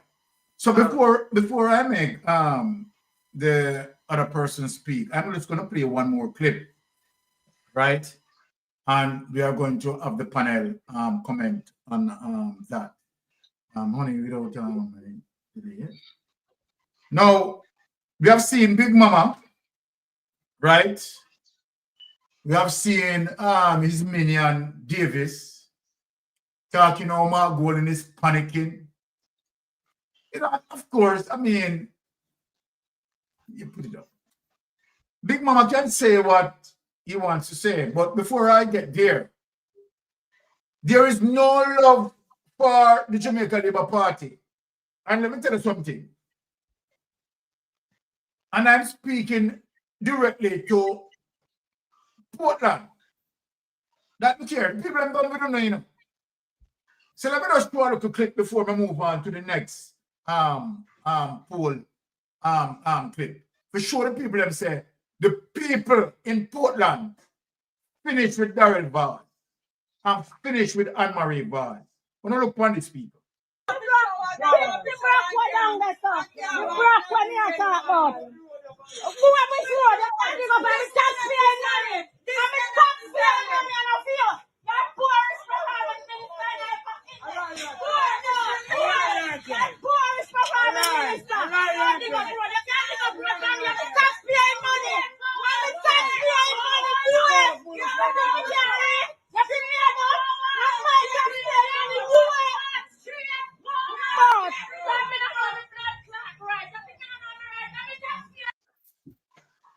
Let me tell you something. One thing we love with our Jamaican people now that no, honestly, you see that clip, what that clip is showing us is that, right, the people are getting the awareness, right? The people are cognizant that when politicians they behave as if it is the money coming out of their personal pocket to do roads and to do this, You understand? The taxpayers are telling you that it is their money, and indeed they are right. They are the ones who are paying the tax, right? So then the trick with it can't go on again. You understand? It is taxpayers' money, and taxpayers are demanding the service that they ought to get. So when you have an incumbent government who's supposed to fix the road and supposed to do this and supposed to do that, and you understand, deliver certain services, that's what they ought to do. That is the reason why we vote for them, right? Because they are administered, you know, as it relates to the administration of our affairs. And so then, when we elect them as the electorate, right, they need to work on behalf of us. So we're talking about representational politics, right? And so then, don't cement yourself to say that, okay, if you fix the road, you understand, you're looking for people to vote for you. You understand, because it's your personal money. Yo, I know your money, right? I know your money. All the tax being collected, right, definitely generate and goes to the consolidated funds where the Prime Minister distribute it, right, as it relates to the respective areas. You understand? Taxpayers' money. So we need to make them, the people them know that. So I love all the people them run with them and make them know, say, listen, man, a taxpayers' money, no come and they walk up and this like a phone of money. You not take money out on a personal pocket. You understand? Yeah, them days are done. You understand? Social media is there to educate the people them, and that's why I want to take out civics. You understand? So that the people them are not aware of their rights, are not aware of the processes. To be sure that Andrew wanted to show the level of corruption. You have the JAMP portal where you could, one time, you know, you could go on the JAMP portal and you could access certain information as it relates to certain contracts being awarded, right? And you can see how it break down, right? The Andrew Wallace government, stop it. You can't go and jump again and get that information. They block it. Just imagine the outer than you know. The outer than it's Andrew Wallace, you know. Right? The outer hardness of Andrew Wallace and the corrupted behavior, because he knows very well that several breaches of the procurement guidelines. And so then when you have likes like us who understand how to navigate through the JAMP portal, right, and ask the questions that need to be asked, guess what? It prevents that from happening. To show you that they are corrupted. They're really corrupted. Now, let us play this clip and listen to this, the PNP business. Let us play this clip and hear Big Mama. And say this. Now, look at Big Mama. Big Mama, look here. We understand all the thing going on, Big Mama. You understand? Under no circumstances, you don't want a People's National Party government, right, to take over. Why? Why would you want that? When you know very well that if PMP win today, you have to close shop tomorrow. Because number one, you owe over $1.8 billion in tax revenues. And remember that the anti-owner's-led government is facilitating you, aiding you in doing that. So then obviously, you don't want the government to change. And in no circumstances, you want the government to change. So we understand how hard you're working for you understand, to continue in your criminality. You understand? Because guess what? You are not paying the tax that you ought to pay. And that's a crying shame on you. Now, without any delay, let us play the critics, the political critics. Which one? This one? This one. This one. This one. I don't know where I have this one here. This one. Yeah.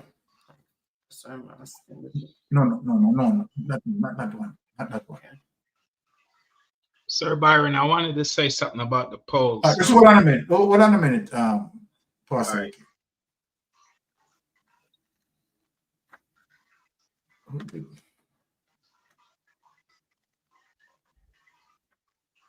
All right, just be searching for that clip to to come up. Pastor Ricky, go ahead and speak. Yeah, I just want to play. Listen, this. Go ahead, Pastor Ricky. Jesus. Jamaica leader, shift the parliament, shift the election, shift everything. Remove them all there. Take out the cockroach. Take out the trees. Yes. Take out the No, the one where show me is Yeah, I just want to say, as it relates to the polls, that we, the People's National Party, are going to win the election. There is no doubt.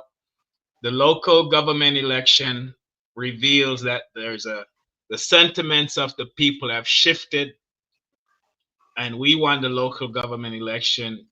That is now prepared us for the launching pad to win the general election. We had a couple by-elections, one in Anian Town, Morant Bay, that we won. We didn't contest 3 of them because there was no need to. So we are waiting for the general elections to call. So that's why we didn't contest those. But when you look at the polls, it shows that even the undecided amount from September last year and 2025 this year is even higher than the Jamaica Labour Party. So when you look at 5% points, that's a big margin of victory. I mean, we were not below the JLP, and we were not below the uncommitted voters. We are 5% ahead of the Jamaica Labour Party. And it shows you that with the 33% of undecided voter, that's a huge pot of voters that now we need to message our messages so that it can resonate with the undecided voters. When you look at the 2020 elections, I believe only 33% of Jamaicans vote, which means 67% stayed home. PMP is Jamaica country. Jamaica is PMP country, whichever way you want to flip it, same thing. The comrades stay home in 2020. So out of the 33%, they won an election, a general election with only 21%, which is not a mandate to govern. And so this time around, we are inspired. And so they are panicking. They are the ones that are panicking. I agree. Well, Big Mama now, what he said this week about the polls, he doesn't even realize that it negates the blue dot poll that he was bragging about last week or the week before, because he's focusing on this Don Anderson poll, and he's saying the PMP had a lead and is shrank by 4%. But yet he came out with the week before and said the blue dot poll, they were a lead in 6%. So he contradicts himself, trying to mess with our poll and don't even realize it. Just show you how illiterate these people are and incompetent. If you had a 6-point lead last week, but then a new poll come out this week and you're bragging about the People's National Party was in the lead, so it tells the Jamaican people that you were a liar. And so, Comrade Leader Mark Golden, big up yourself. I salute you. We were Friday night when we closed this program, I said, we must tell the hard truth. What Comrade Leader Mark Golden said in New Jersey or in the diaspora or in the United States, whichever descriptive adjective you want to use, he spoke the hard truth, something that this criminal prime minister can never do.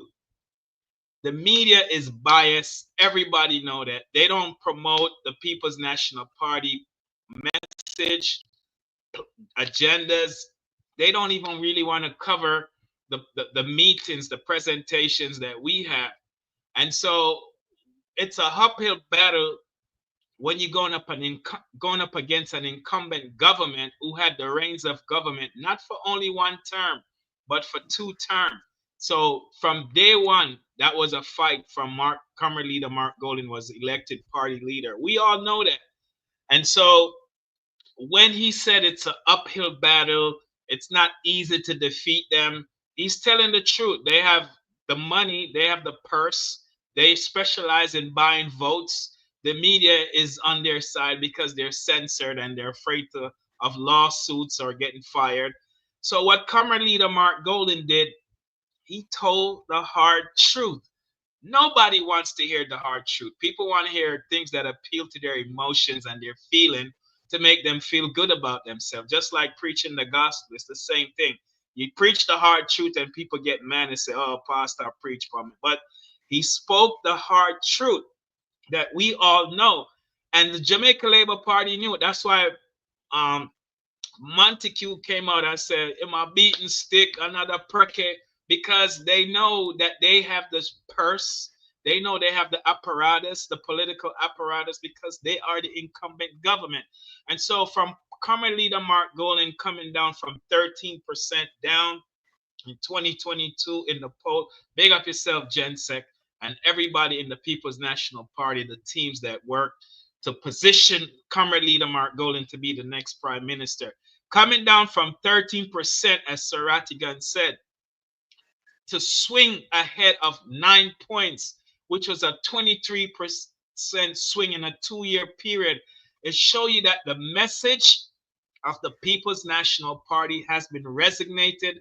What did this for current leader Mark Golden was hammering this criminal prime minister on corruption for the last 2 to 3 years.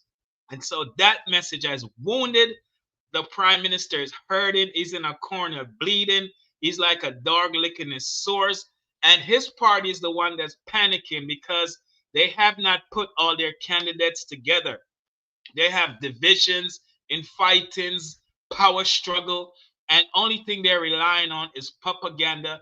But one thing they forgot, this time around in 2025, the people today are way smarter than 2015, 10 years ago. The people today are more educated.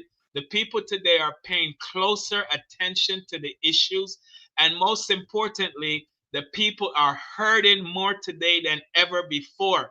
The People's National Party is going to win by a landslide victory because you have a lot of disgruntled laborites who are suffer.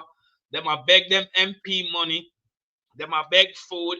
Them are travel upon deplorable roads. Them go deplorable hospitals and can't get in a bed and sit in a chair like everybody else. Them are pay high electricity bill.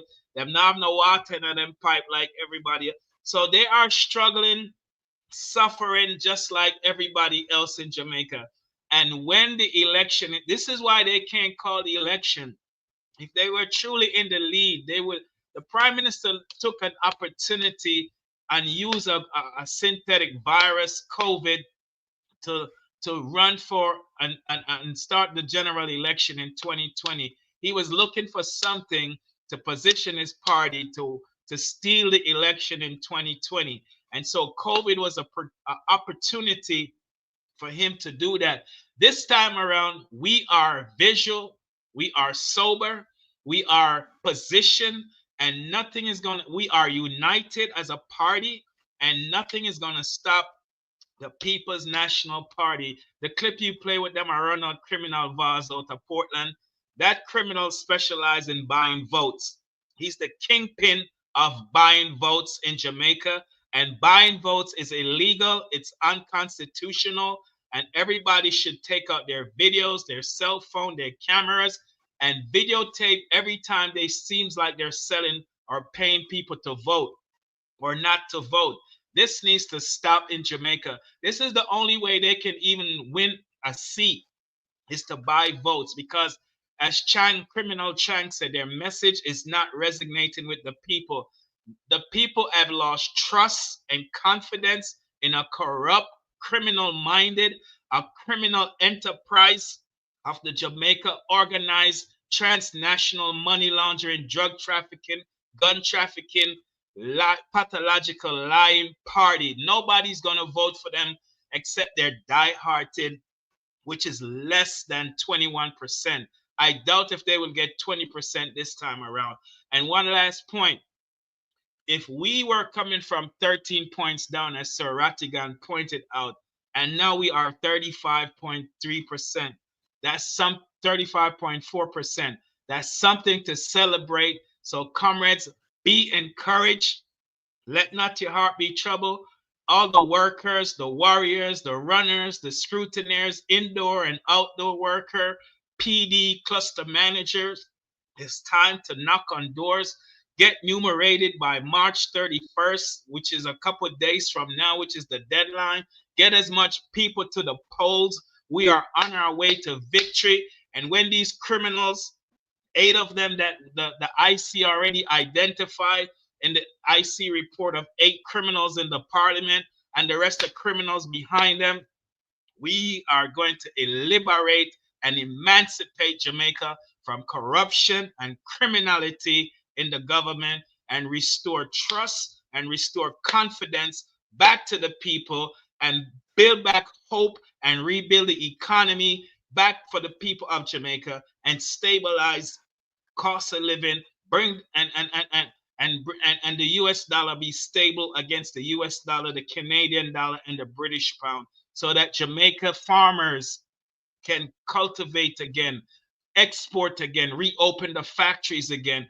We are going to return to a self-reliance country and stop depending on the mercies of foreign remittances, tourism, and imports. This is not the Jamaica Michael Manley, the greatest prime minister ever walked the face of Jamaica, envisioned when he stood up against America and stood with Cuba and the people of Cuba, when he stood up against the whole entire world and showed courage and boldness and stood with Nelson Mandela and against apartheid in South Africa.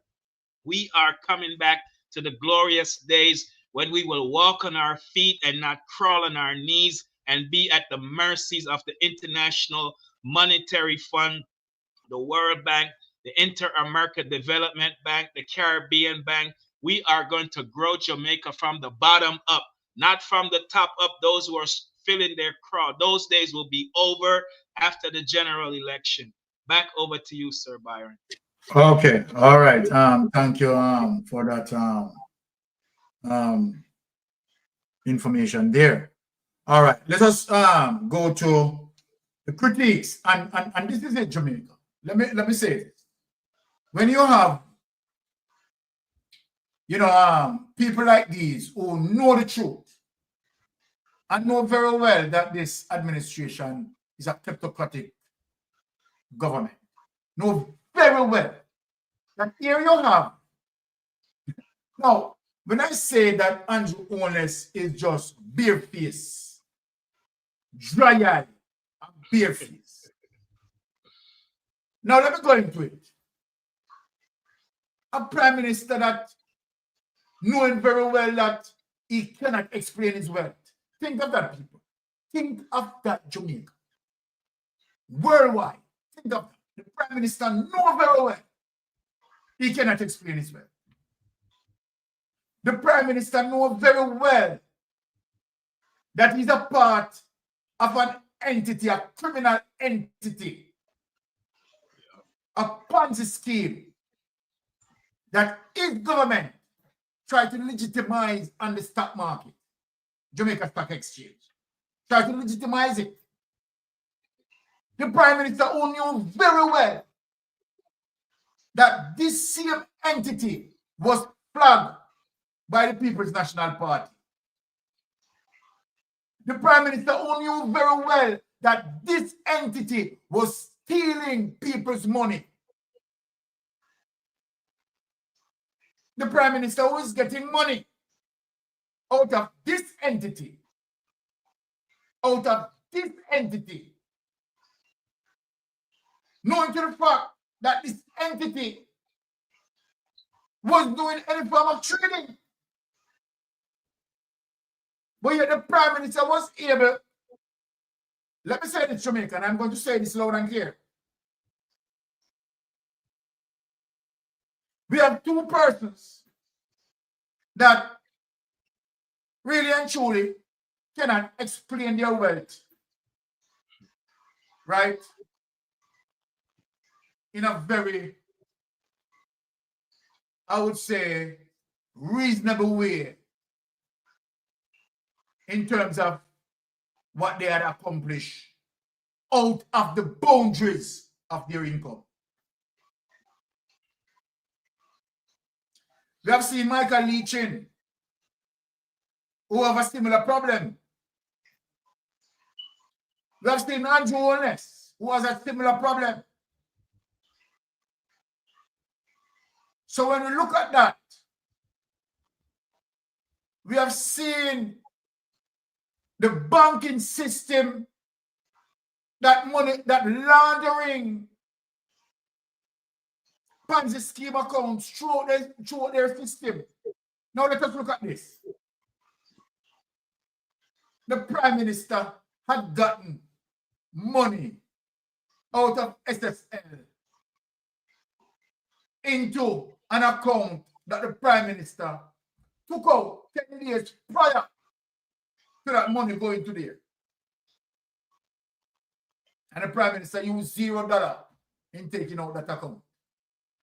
In any modern democracy, this Prime Minister would have been arrested. Yeah. Don't worry about that. If the Prime Minister had done this in the United States of America, he would have been arrested. He would have been behind bars. The banking system need to explain that. NCB need to explain that. But let us get into the crux of the matter. Where you have the spin doctors, the spin machines, the persons who are eating out of the trough, the persons who are getting benefit, the chopper John, right, who don't have the skill set, but yet at the Western Regional Children Hospital getting paid, right, as project manager. The chopper John who's placed on the school board because what? He's vlogging for the Jamaica Labour Party.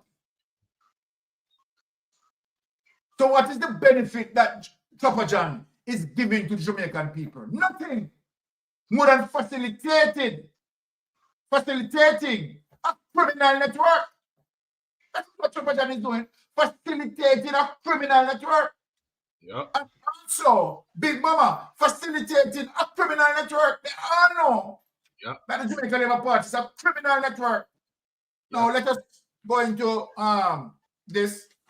Visit TikTok to discover and let us listen. Let us listen.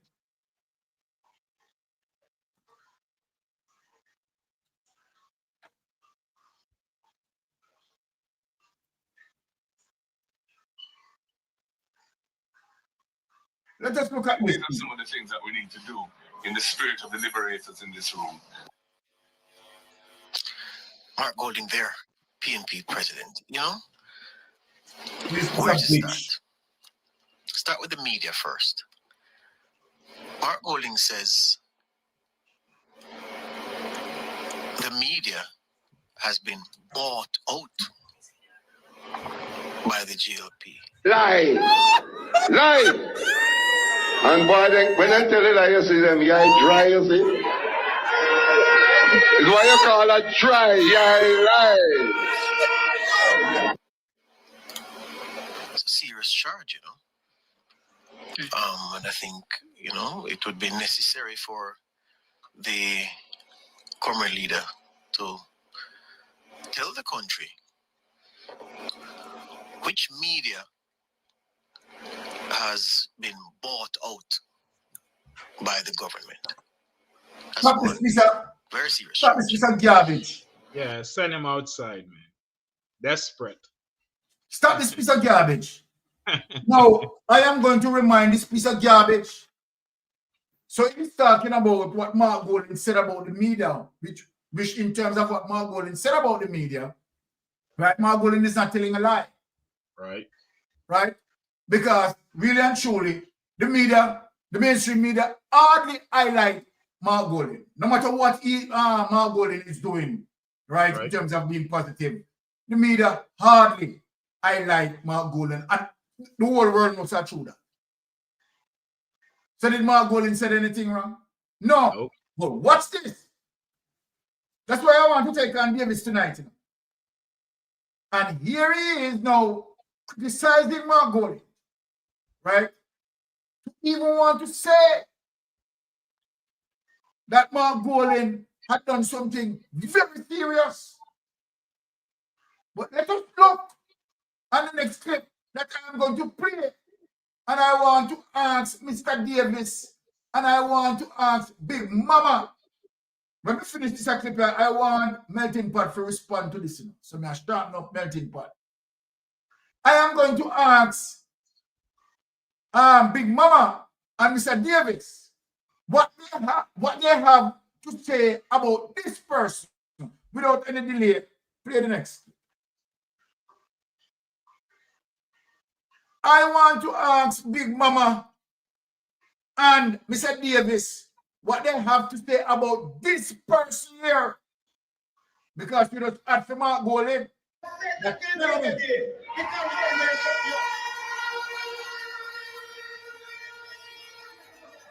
My position is I must do all I can to ensure that we get the third term.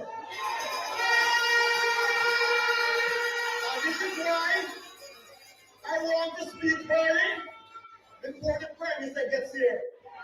I don't want to stop up here and feel uncomfortable and speak. I have no apology to make to anyone. Anywhere. For defending the Jamaican Republic and defending Andrew Holness as leader of the Jamaican Republic.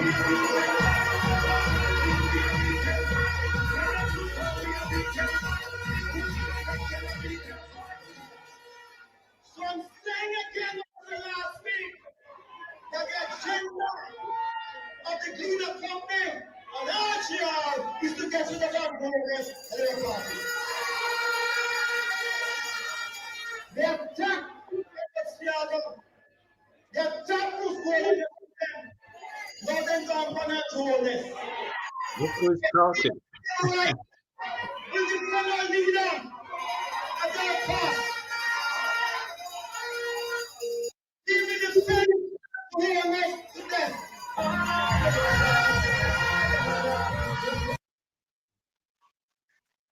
Okay. Now, so when this man is accusing, right, the print media, that the print media is biased, and the print media attack Andrew Holness, the print media attack Siaga, and he's going on, and he will defend Andrew Holness to death. People, what I want you to pay attention to is what this one said. You forgot what he said. He will defend Andrew Holness to death. So then, what he's saying, by any means necessary, he will defend Andrew Holness. So then, even if Andrew Holness, as it relates to 28 account involving SSL, do all of the things, you understand, in terms of the corruption and all the level of corruption that Andrew Holness had done, he will defend Andrew Holness to death. Melting Pot, take this away. Yeah, man. First, I want to touch back on the Dan Anderson poll. Because I don't want you to really deal with Dan Anderson now if you deal with it, you know. Dan Anderson gets some buyout offer and him take it. That are the bottom line.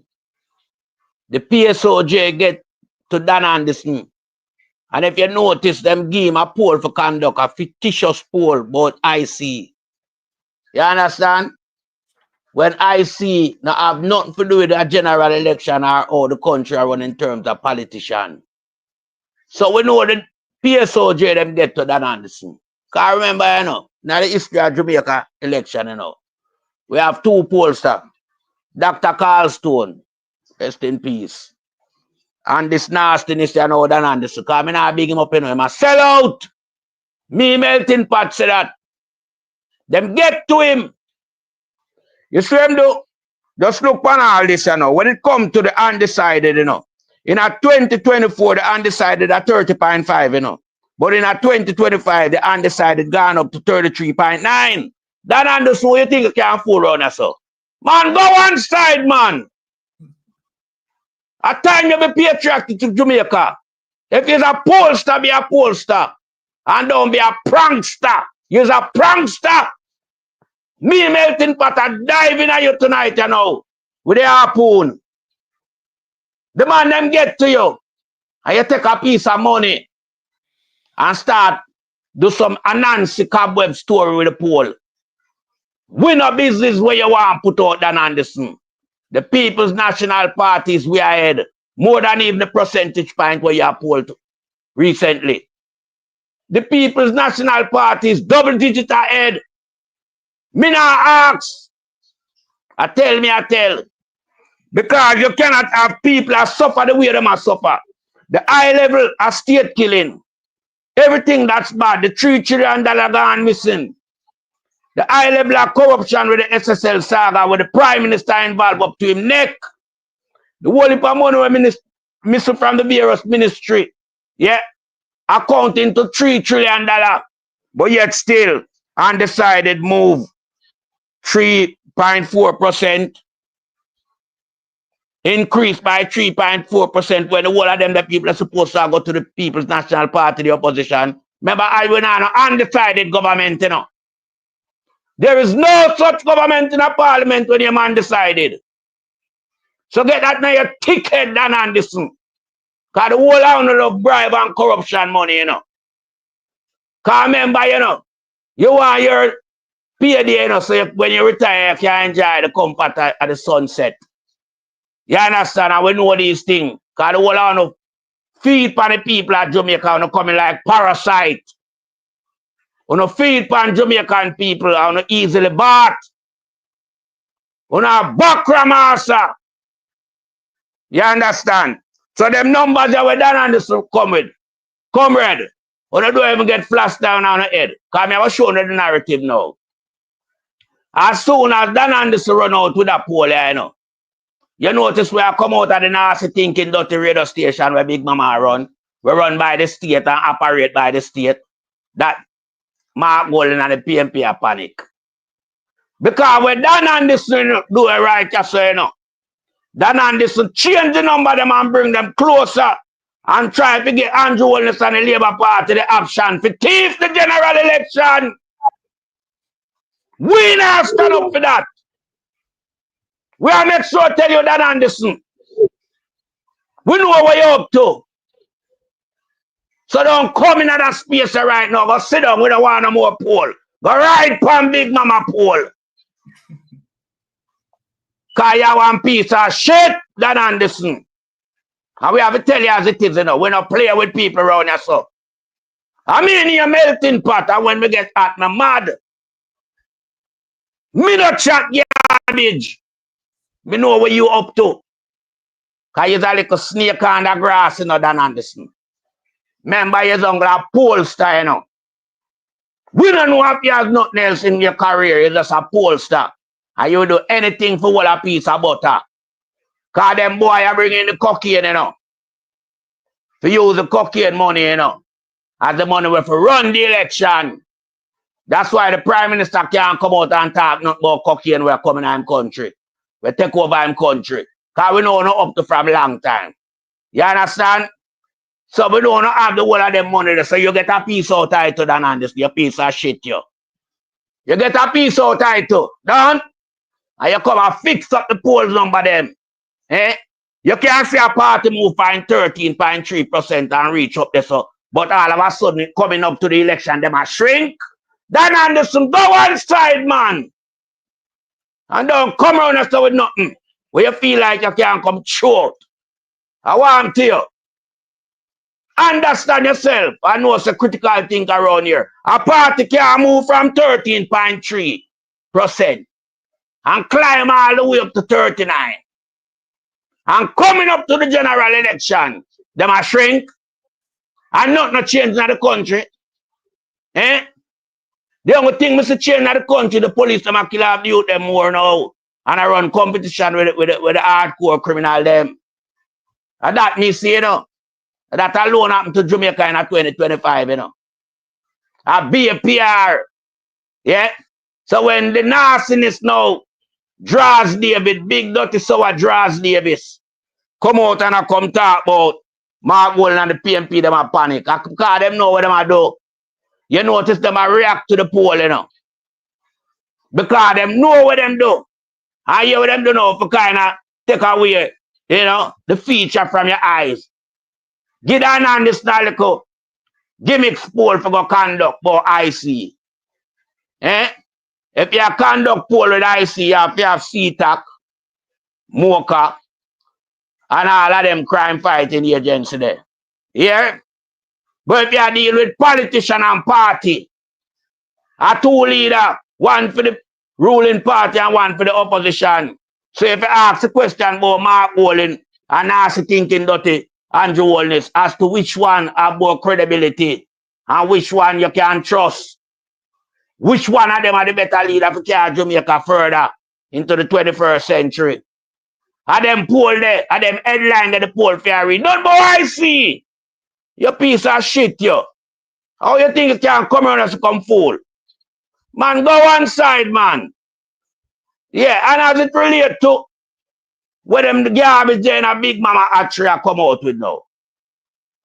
And I talk about Mark Golden.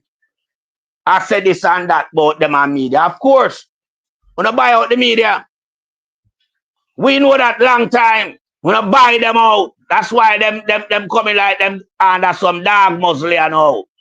You know, you're not from them. Real media would have pressure the nasty Prime Minister Andrew Holness to resign. You notice them not asking to resign with all the scandal and corruption. From having an affair alongside the marriage, that alone send you away as a Prime Minister. Much less statutory declaration for 4 years. That movie again. Much less involvement in a SSL.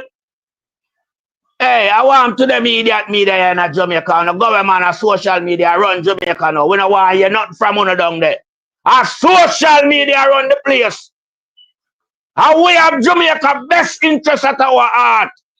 Because when you sit down there, do it for wait for the corruption money, you know, from the Prime Minister, you know. With a big fat swatty check. A corruption money. Yeah?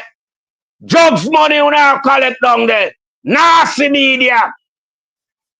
That's why if you notice, you see, fish headless. Female one there, an observer, you know. And in there, a nasty thinking dirty Big Mama Hatchery. Yeah, nationwide. The sniper them. We come to shoot down the citizens them in Jamaica. And them are the sniper, you know. Everything them run out with a PR. Everything come out of them out of shit. Them are garbage.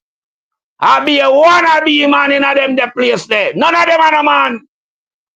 A fraction of a man them. So you can't have them look nasty people that run in the country. Jamaica strive under the Almighty Father blessing from long time, you know that, as a Christian society. And when you look, a be half a man, you see. Half a man them are a real man. Them are garbage. And time Jamaica rid themselves of these garbage. These garbage for flush. Flush out of the system. You know, see what him do? Him draw for 2 senators and put them in the senator. Put them in the House of Senate and call them senator. 2 senators then there now. Yeah. Them they come for run Andrew belly, because them can't run nobody else belly. That's why them are fling them all about under the place. Because remember them not credible, you know, and them not informative, you know. Them don't know the history of Jamaica. Them come out and tell be a lie on the history of Jamaica. You can't imagine the history of your country, you can't get it right. Them are senator, them not senator. I garbage them there. Them they bend over back we are 10,000 times to get the post. A half a man them. At time we get rid of the half a man them out of space. Them a nastiness. And I yield back to the panel. Whoa, that was like blazing fire. Blazing fire from the melting pot. No, all right.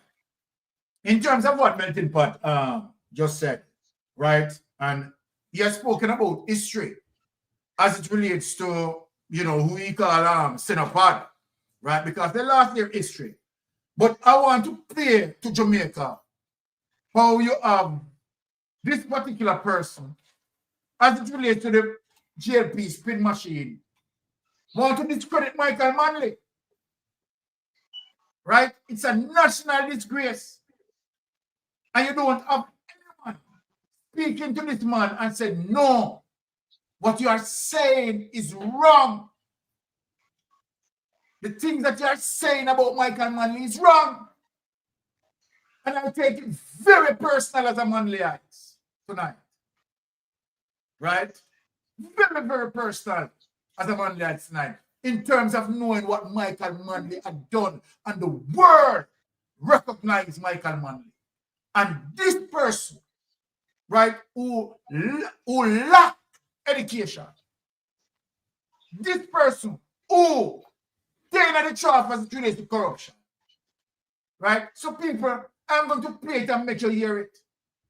Unbelievable. And has the Jamaica Labour Party corrected him? No. Because this is how dangerous they are with the lies.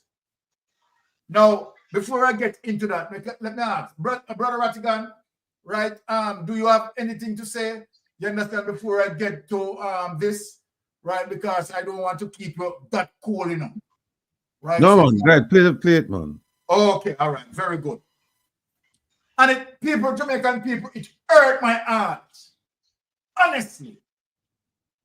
It hurt my, it grieved me so much that I said, no, man, I have to go carry tonight.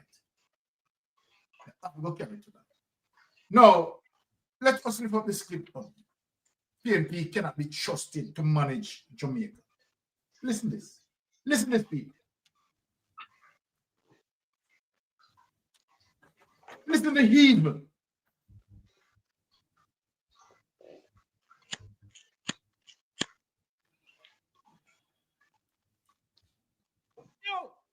In 1972, 18.01% growth. By 1974, we are at the IMF begging money. Michael Manley, bad economic policy. And why may I say? Because an election is going to be coming.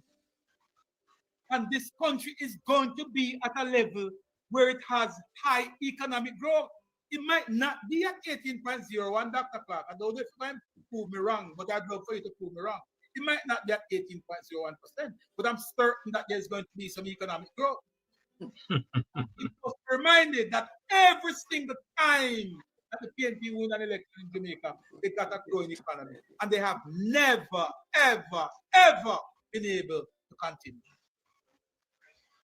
Now, what if a bad mind are going on? But let's keep it in context.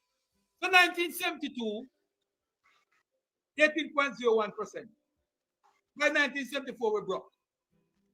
By 1976, the PNP did what no other government, only communist government in the world did with those kind of things and dictatorship.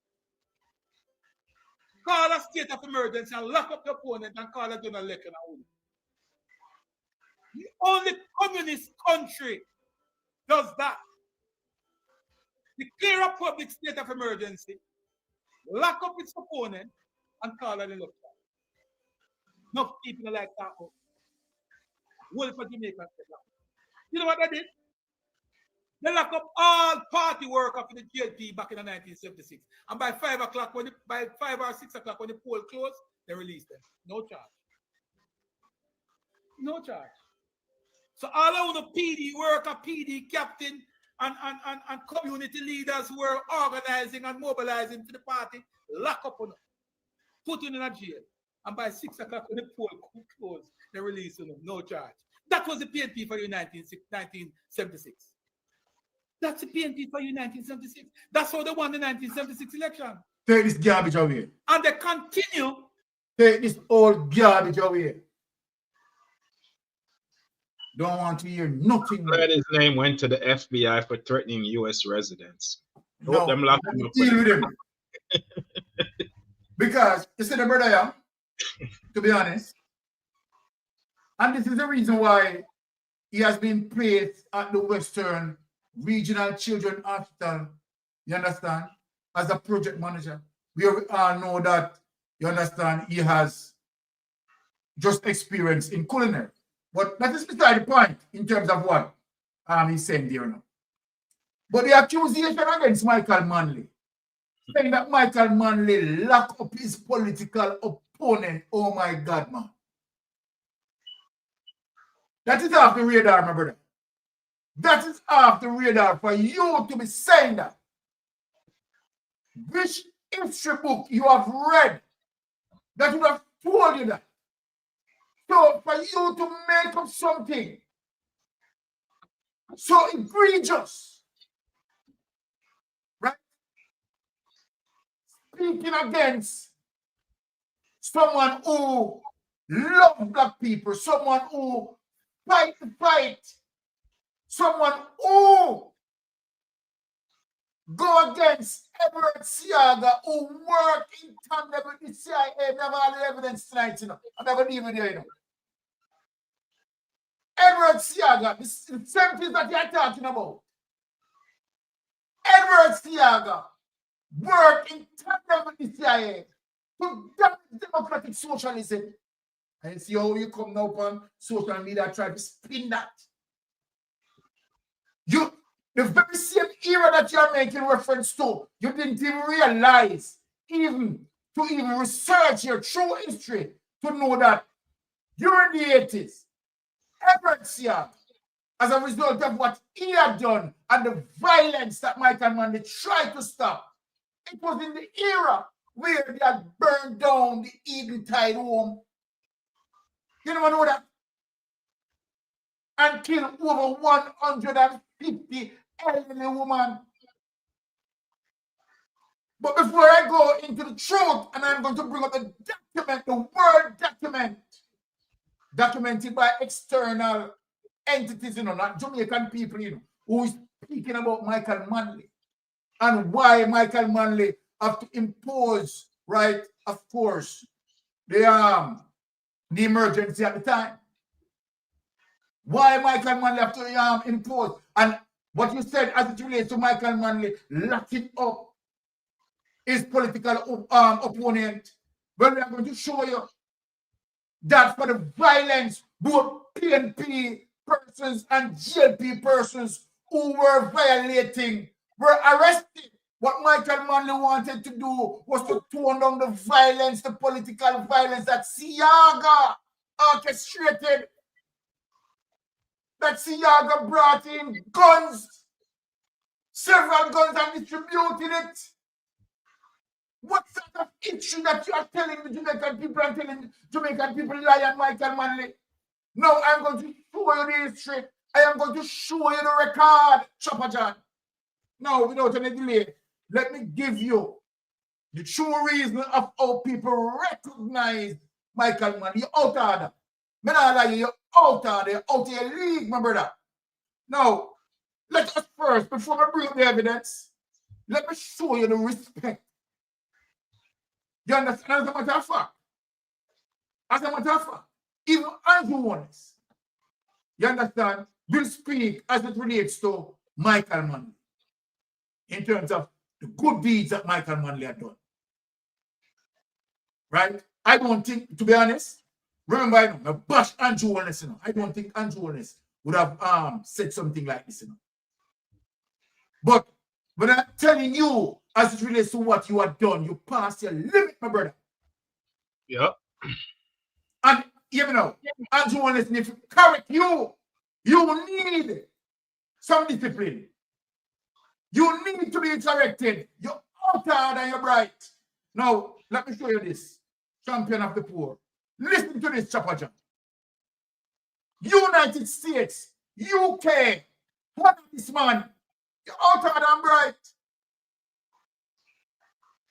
You're out of your place.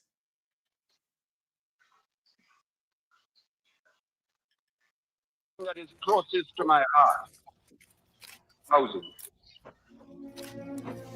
When I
one that is fit to lead is the one that walks hand in hand, shoulder to shoulder, equal with the people, loving with the people. We are actively seeking opportunities to trade within the third world group. At the root of our policy in the future will be humanism, self-reliance, and economic nationalism to create a society of personal freedom, founded in the security of the family, and a true nation resting securely upon a foundation of economic independence. In short, a society of justice and freedom. He who dedicates his life to service through power will probably depart with some honor. Michael Manley, the Prime Minister of Jamaica, one of the most impressive political leaders of the new governments that make up the Third World, and a man who believes that interdependence is here to stay. Take that away, honey. Who are you, Chapachan? Right? Do you know about Michael Manley? Let me just tell Chopper John something. Hold on the Byron. Let me just tell Chopper John something. Chopper John, you see, even for you come a blog on social media, a Michael Manley make you know word, you know, if a buster alone on your party, a selfish and you're all the day of your life, you know. Try know that. Make them know that. Selfish, you done yam up till now from your band. You don't have no education in your head. Because remember Buster say, would prefer selfish Jamaican people than education. He was forgiven no selfish more than educate no. And Michael Manley make you can't even talk out of your mouth. Piece of shit. Sperm whale Chopper John.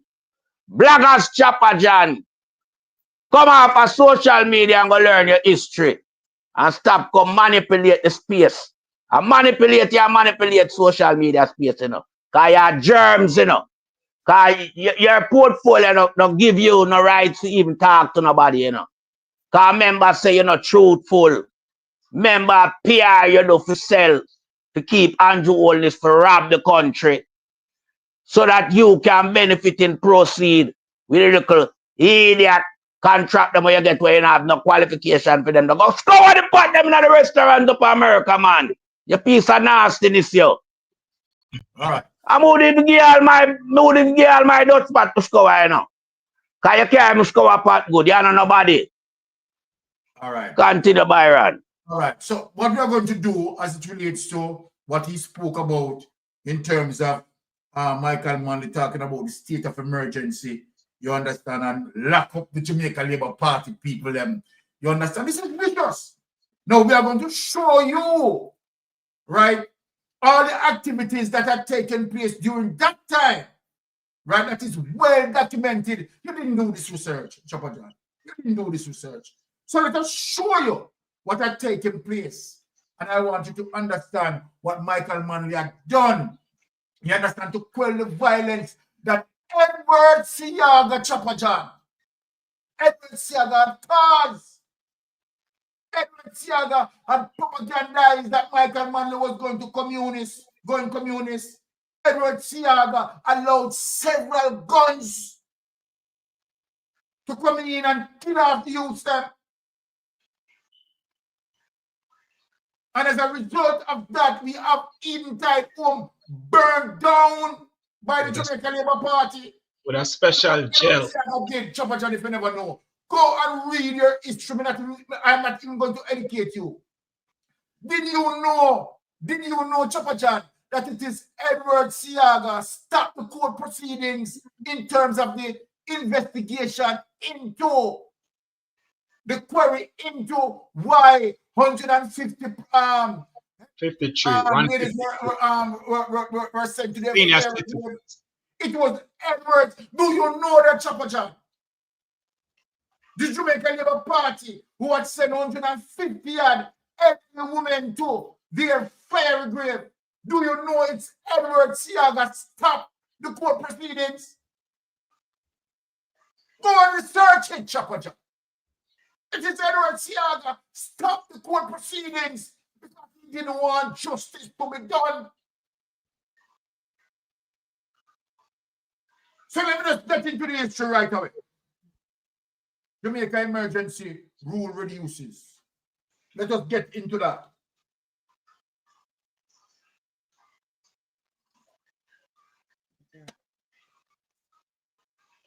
Here it is, Chopper John. Come here.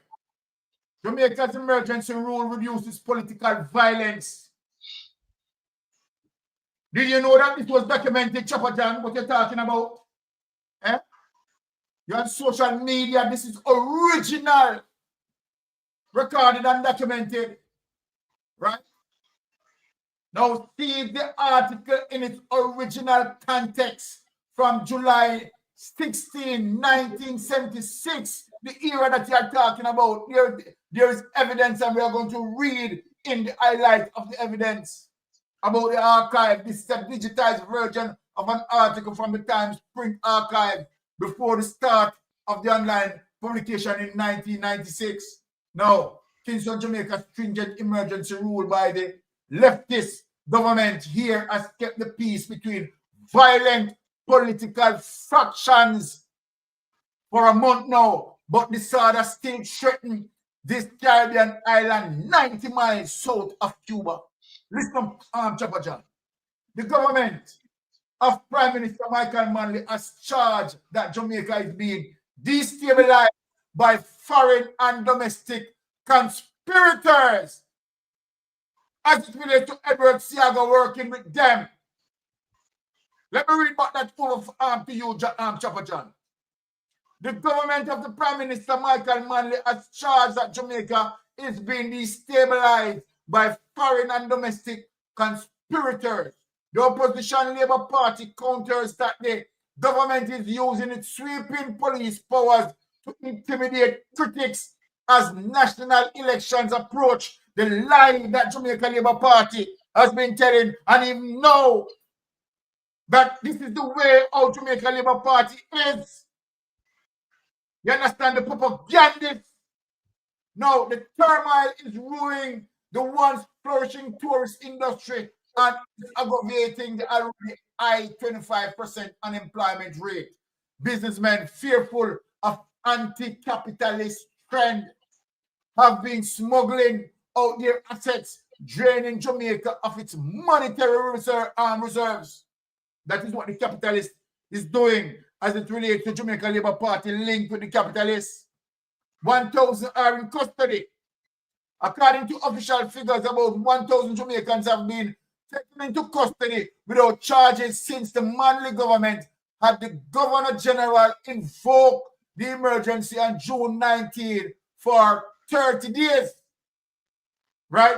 So the lie that you tell Chopper John that, okay, should they know that, okay, the election is going to be called tomorrow, they lock up the people today. That was invoked for 30 days as it relates to the island, the violence island-wide. Now, Jamaica House of Representatives voted on Wednesday to extend the state of emergency laws for 100 more days. Reuters reported most detainees were released after several days of questioning in a former British military camp in central Kingston. And this has to do with both GLP and PNP who were involved in the violence. So it is not like Michael Manley You understand? Identify and say, okay, you vote for JLP, me I go lock you up. You are going to vote for JLP, me I go lock you up and leave the PNP. You understand? This is a vicious, egregious lie that you are telling Chapa John. But more than 200 have been held on various charges, and at any given moment, more than 50 remain under detention. To the relief of many Jamaicans, the emergency rule has sharply reduced the political shootings and fire bombings. You hear that? You hear that, Chapa John? You hear it here? To the relief of many Jamaicans, Chapa John. Not you who telling us spurious, poisonous lie. Listen and try learn. To the relief of many Jamaicans, he never said few Jamaicans, and the many Jamaicans involved both PNP and GLP. You what I said? The emergency rule has sharply reduced the political shootings and fire bombings that have focused on Kingston slum dwellers and plunged the island into the worst crisis of its 14 years of independence from Britain. Serious crimes, murders, rapes, robberies, which were running as high as 160 a week before. Chapa John, you listen to the record. Serious crimes, Chapa John, like murders, rapes, Chapa John, robberies, which were running as high as 160 a week before the emergency, were down to 54 after several weeks, according to the security officials. You hear that, Chapa John? You hear that, Chapa John? And when you're going on social media spreading a narrative that the People's National Party, Michael Manley, just lock up Jamaica Labour Party to avoid them from vote, you are wicked and vicious. But the crackdown has provoked a counter-reaction from the Labour Party. The Labour Party who, you understand, organized the criminality, which has charged Mr. Manley with using the emergency to advance the prospect of his People's National Party, whose 5-year mandate expires by next March. You understand? This is what you are using, Chapa John. Now, the emergency, which has curtailed civil liberties and banned utterances and printed articles likely to be prejudicial to the public safety, came in response to what Prime Minister Manley described as a bizarre plot to smear the government and provoke a new wave of violence. You hear that, Chapa John? You hear that? An emergency was invoked once before under a Labour government from October 3 to November 2nd, 1966. It applied, however, only to a particular region around Kingston where partisan violence had erupted. According to Prime Minister Manley, the state of emergency was precipitated by information that a new wave of violence was planned to coincide with Terry Festa, the festival set to start here later this month.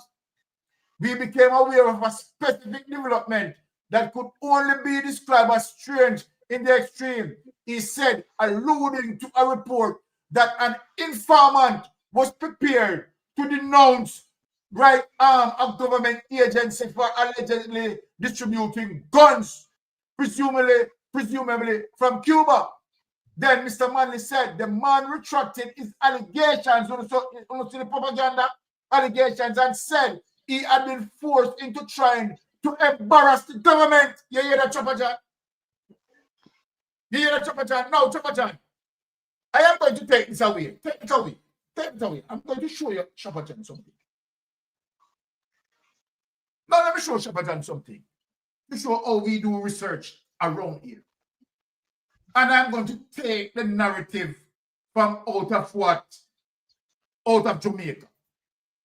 I am going to now bring, right, the story into the CIA hands. So when I say that that Edward Seago worked with the CIA to do this, now Chapa John, if you want to say, okay, all right, and you want to spin it the way you want to spin it, I am going to give you the detailed information that unearthed by the CIA to tell you that it was the Jamaican Labour Party, Edward Fiat, who had orchestrated this and the burning down of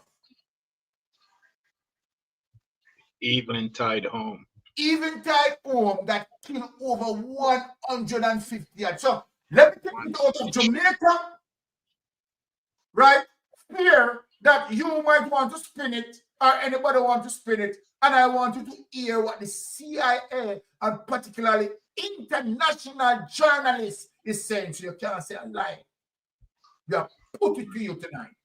They use a special gel to burn down the house that only the military in the US. Okay, Pastor Ricky, don't preempt us. We're going through the details. You're not, we know you know the history. You're not about to teach them the lesson tonight. Yeah, man. That the propaganda that he's spreading, that Michael Manley lock up GLP supporters because, you understand, for him to win the election. You understand? That's the lie from the pit of hell. Because you know that. So let me show you what the CIA revealed. What the CIA revealed as it relates to empirical evidence and data.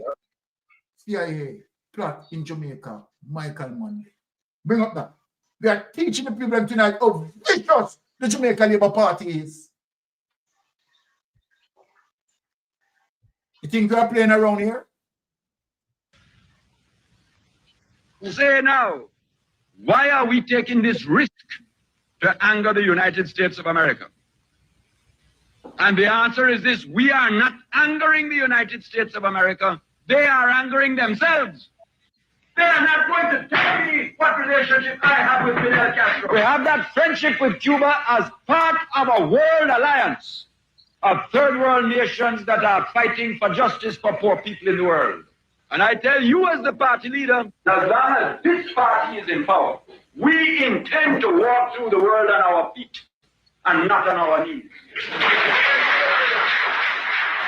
We paid for it, we paid for it dearly in terms of aid. But Michael was very clear that, it's certain things you just have to take a stand on. Very firm on that. At home, Manley's socialist dream had become a middle-class nightmare. If you don't like it, Manley told them, there are 5 flights a day to Miami. In the months that followed, thousands took his advice. Planes were packed with Jamaica's middle classes, taking their money with them. When the first serious attempt at change was made, as always happens, there's a sort of almost like a shockwave that goes through the people who are better off and who have never really questioned the nature of the society under them. And so you did have a very real and regrettable reaction to An American conspiracy to bring him down. Let me tell you how destabilization works. They will go in the secret group that is trying to mash up the country. Will go in among the youth and find one that look like a leader. And they call him one side and they say, hey brother, we drop you $1,000 on the side if you get the boys tomorrow night to go down across the road and carry out a raid. But him don't know that it is a destabilization agent that has paid somebody to come among him and sell the idea of starting a bit of a street fight. known that some famous syndicated columnist of the United States was going to come to spend a week resting in some villa. And mysteriously, the first night he's there, gunmen would arrive and start firing guns round and round his villa. Nobody would be hurt. By the next morning, he's in a state of terror. He flies home, and 79 newspapers across America read the story of the violent, terrible society disintegrating with gunmen the next morning. So you get the next few thousand tourist cancellation. Suddenly, guns were everywhere. Michael's allies saw this as proof of had to fight a good fight, because that was what life was about, to resist these sort of overwhelming diktats as to how we should live. On Edward Searga's second visit to the militancy that Manley brought through socialism. You know, I think made it now something that wasn't around the corner. You know why you're nothing funny? You know why you're nothing funny? You know what? Remember, let's go to the CIA part. Sorry, my people. You know why you're nothing funny, brother? No militancy around. Him, you understand? We shit up Jamaica. You understand me? I say, me know why you're nothing for them. Now, I'm not going to go to the CIA. You understand? That collaborate with what Michael Manley is saying. Me know why you're nothing for Siaga. You understand me? I say, I don't want you're nothing for Edward Siaga. Let me go into what the CIA is saying right now and confirm what Michael Manley is saying. Pray it, honey. Similar to what the CIA did in Chile, and which was documented by the Senate Select Committee, was the whole covert action program in Jamaica in between 1976 and 1980. And we did a great deal of research into that, and we discovered in many ways, a very similar program, almost a classic model that was followed along the lines of what they did in Chile, including three major categories: military, paramilitary activity, the use of propaganda in the media, and the third one, which was economic warfare, using the multilateral organizations, the International Monetary Fund and others, to withhold loans which had been promised to the Jamaican government.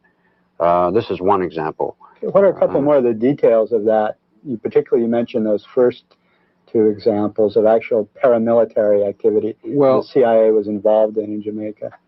There was a fire, for example, that took place in Jamaica of an old people's home. I think 150 old and infirmed women, many of them blind, were living in this home. And as it turned out, the place burned down in the space of about 8 minutes, 7 or 8 minutes. It was discovered that the phone wires had been cut and that the exits had all been blocked. Even those who could see their way out could not get out. That the means by which the fire was set was the use of a petroleum jelly, which was unavailable in Jamaica. This was one indication, among others, that there was outside help. Why would the CIA, you might ask, why would the CIA want to murder 150 old women? It was because it was an effort, part of a very large-scale effort to discredit the government in Jamaica, which was at the time headed by Michael Manley, the Prime Minister.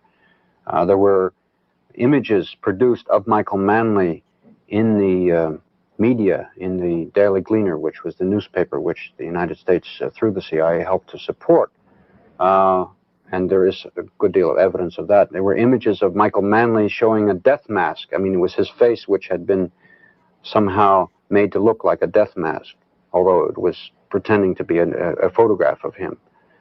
And there were many ways to try and discredit him. This is very, very similar, in fact, to what the CIA did to try and discredit Salvador Allende in Chile.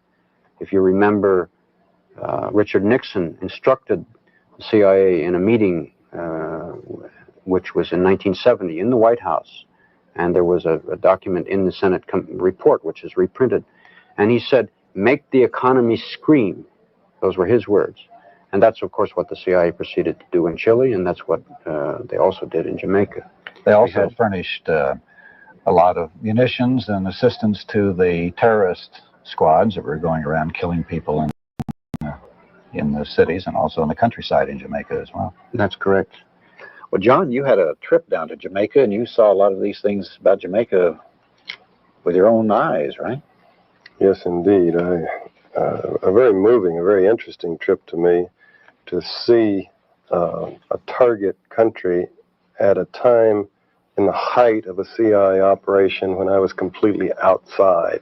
So there's no way that I could see the problem that journalists have always had when the U.S. government was targeting on a country in a situation, trying to destabilize it, overthrow or manipulate the elections or whatever, of trying to figure out what's going on when you don't have access to all of the flow of cables and the discussions in National Security Council meetings and whatnot for the planning.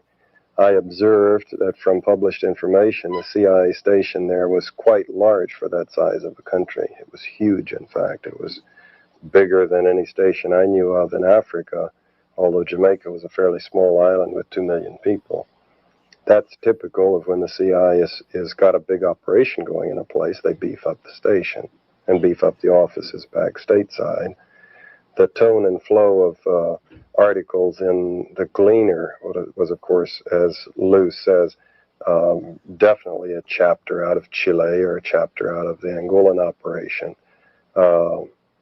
Every indication of a massive CI operation going to destabilize.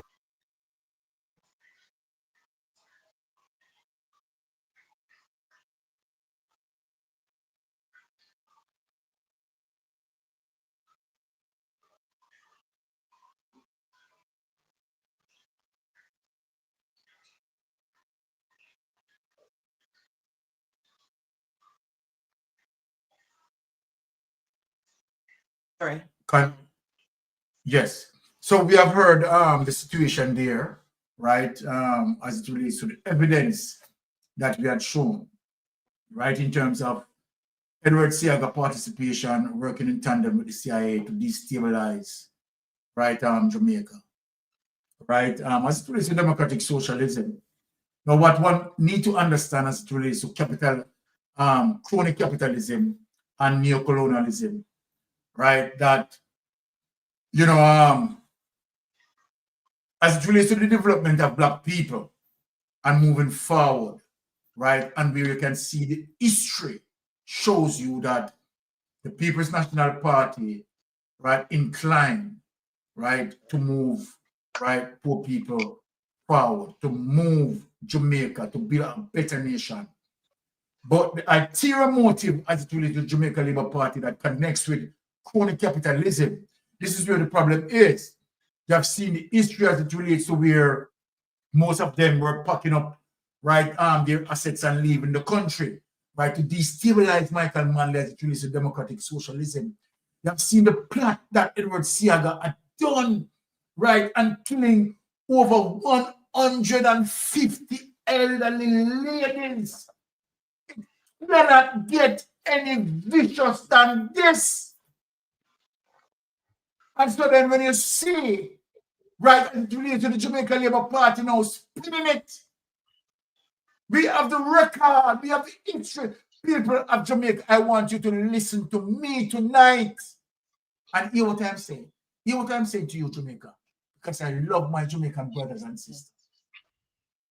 From 1954 until now, Jamaica Labour Party members of Parliament have put before the judiciary, and more than 4 or 5 of them as it relates to the Ministry of Education being put in front of the judiciary and sent to prison. My Jamaican people, it's very serious that if you have a government that loves its people, it's not going to attack the educational base. A government that is going against crippling the education from 1954 until now. And we're Andrew Holness and Rural Reid. Andrew Holness and Rural Reid came and repeated it. Jamaica, wake up, please. With the history that you are showing, whenever Jamaica Labour Party is speaking, ask them to show you documentary proof. They can't. We can show it because it is recorded in history, just like what I did in terms of showing the evidence and going against and going contrary to what Chopper John said. Ask them and their strategy, because Chopper John was saying, go and research it. Go and research it. That is the reverse psychology telling you to go and research it, because indeed they don't really want you to go and research it. They want you to believe their lies. But anytime a Jamaica Labour Party member or anyone associated with the Jamaica Labour Party said, go and research it, let me tell you something, Jamaica. Go and research it. You are going to find out what they are saying, their lies. When you have a Dana Morris, who was related to Fitch, get a BB minus, someone who is educated and intellect, and yet she can smile in front of the Jamaican people and sell a BB negative rating to be something good. Jamaica, stay away from these people. They are ultimately dangerous. Now, as it relates to what I said and the history I present, Brother Rattigan, what say you on the matter? Well, can't argue with facts, can't argue with history. I say that because there was a CIA agent by the name of Philip A.G. Yes. Who back in the 70s, them consider them a rogue because them used to come out and talk about destabilization in the Caribbean, particularly Jamaica, Latin America. And it wasn't until about 10 years later, from the time I left Jamaica, that I learned in a setting where I was how that man was perceived by the US government and their plans to destroy him. Never tell anybody this before. Yeah. Right? I was in a particular place with certain people who pull strings. And when I heard the story, but the thing is, nobody knew, the people talking, they didn't know where I was from. So they were just talking. And you learn a lot sometimes when you keep your mouth shut. It's just like when I was in Oman,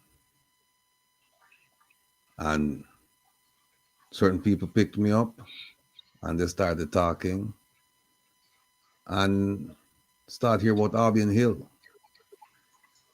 Didn't know who he was, but people start talk. I mean, just keep my mouth shut and listen and learn.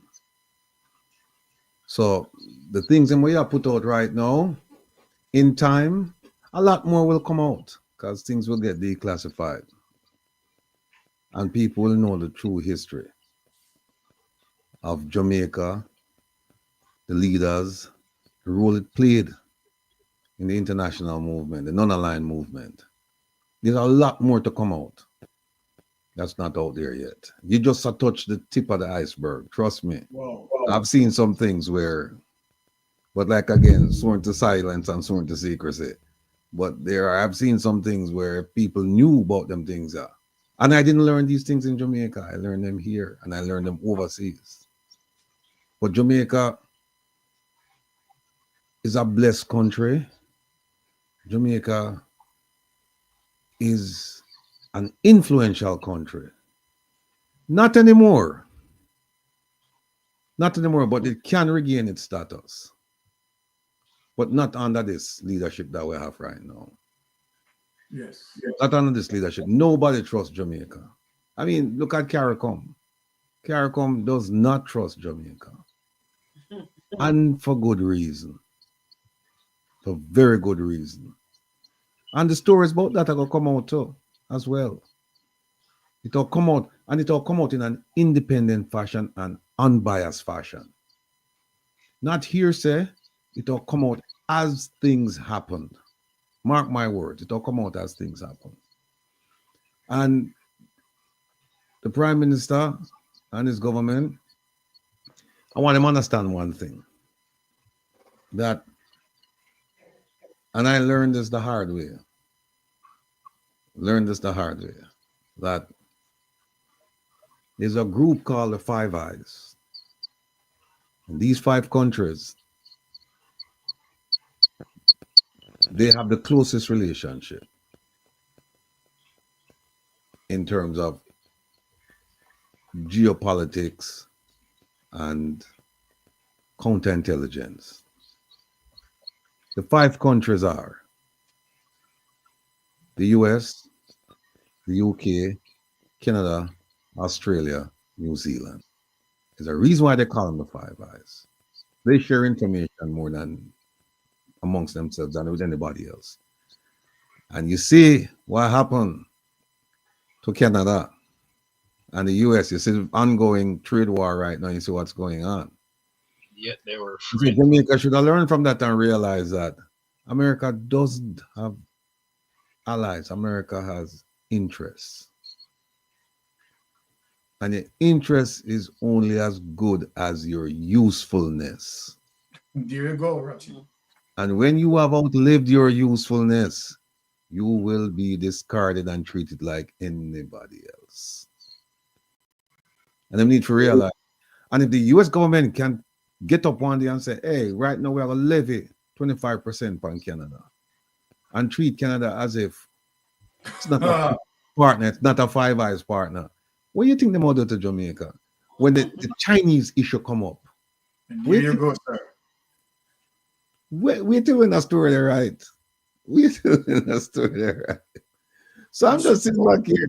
I'm just sitting back here and I watch the whole thing unfold because right now our government is in an uneasy position, an unenviable position. Nobody envy them in that position there because they were warned about the geopolitics and them decided. In fact, if you recall, Secretary of State Pompeo went to Jamaica, One of the issues raised was China. And it has been ignored, and now it's back front and center. So, we're going to watch and see what's going on, We're going to watch and see what's going on, but there's a lot going on. I tell you something. I'll tell you a quick story and then I'll exit. I used to work counterintelligence. My first assignment in the FBI was working counterintelligence. And it was to track intelligence officers assigned to the US. Track, collect data, do all kinds of stuff for them. And I remember one day I follow a guy. And I swear to you, mistake. The man was closer than arm's length from me. Me, I follow him on foot. And with their traffic light. And this is an area where I used to frequent a lot. And the light said, walk. I said, when the light said walk, I never see that man again. Never see that man again. And I stand up out and I said to myself, look at all of them people that walk up the place and them clueless to all of them things that were going on. Clueless. Well, it's similar to what's going on in Jamaica. A lot of people clueless to what's going on, even though it's happening in front of them eyes. And that's why it's so important for a program like this. Yeah. To expose what's going on so that people can understand, they can be educated. And only when you're educated, you can be empowered, truly empowered, because you have a purpose. You know exactly what you're doing and why you're doing it. That's true empowerment. And I just want to thank you and people like Melting Pot and Pastor Ricky for putting on programs like this, because heretofore, nothing like this happened. I think you were talking about mainstream media at one point. And yes. Right. And on the mainstream, could you imagine if you never have social media, you just have nationwide radio and the other state? Could you imagine? We wouldn't know the truth. Yeah, just think about it, people, for a second. That if you never have social media, because the things where we are teach, where we are preach, these things, the traditional media people, they're not doing it. They're not doing it. Instead, them just cover up stuff. I tell you what, if you really want to know how inept and just, I don't want to say incapable, because I know they have the capability, but they're just not, they're unwilling. they're complicit. Means if you want to see examples of that, tune in every Tuesday. Tune in on a Tuesday to the post-cabinet briefing and watch when the government comes. It's Wednesday morning. I think it's Wednesday. on Wednesday. Yeah. Wednesday, yeah. Oh yeah, no. They have one today. It was the International Women's Movement where they come out and have the thing today. Right. On a Wednesday. Yeah, Just Wednesday. watch them on a Wednesday. Just watch them and watch when the topics come out and the ministers come out and start spew the vitriol, start spew the bile, start spew the lies, and then watch what the media do. Nothing. Them sit down like willing partners. Them just sit down there and them just take it. Them just take it. While the man up there tell the Jamaican people a whole bunch of lies. Them just sit down there and they're supposed to be the buffer between the Jamaican people and the Jamaican government. They're the ones who are supposed to expose these things and enlighten the people. So, hats off to all of you. Thank you. Thank you, Brother Rattigan. Right? I mean, always Sir, I want to say something. You probably should call you and what on tell the Pastor Ricky? What on the Pastor Ricky? Ratty don't leave it. Pastor Ricky, what on there? I want to bring melting pot in this place. That's what I mean. Yeah, so, man.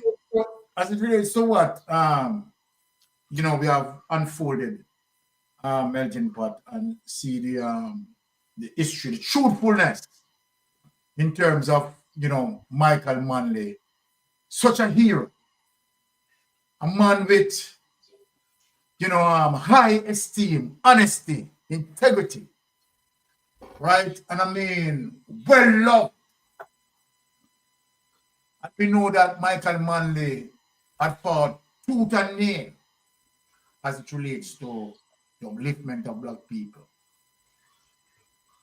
And, it's hurtful as it relates to someone who is so oblivious, so ignorant to be speaking about Michael Manley in that regards and outrightly telling lies. And you see the facts that were presented under the CIA, the journalists admitting that the CIA work in tandem with Edward Seaga to destabilize Michael Manley. Take it away, melting pot. Yeah, man. I just want Trapper John to know, say, the Honorable Sir Michael Joshua Manley was not just a prime minister for Jamaica, but was a world leader for all Africans and third world countries. That's the status he bears.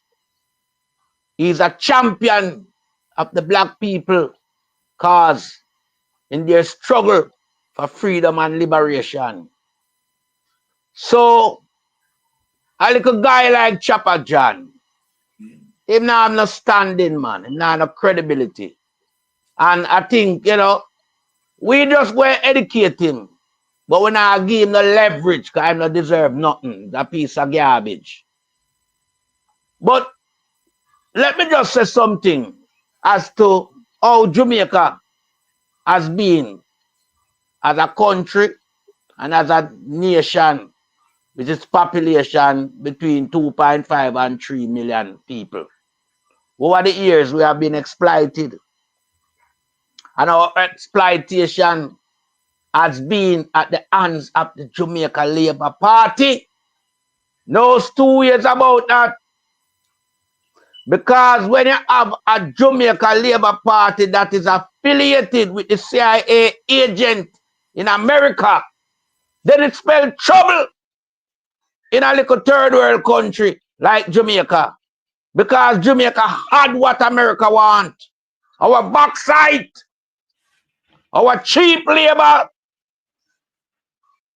and our warm, beautiful sunshine to come and live out of the cold. So all of them was here, and when Michael moved to them load up the plane and take off to Miami. Because them realize that Michael has stand up against them. You understand? But the CIA is now just the opposite. to what we see with the IMF. Because after we push them back, you know, you understand? Them use things like IMF to enslave the same way.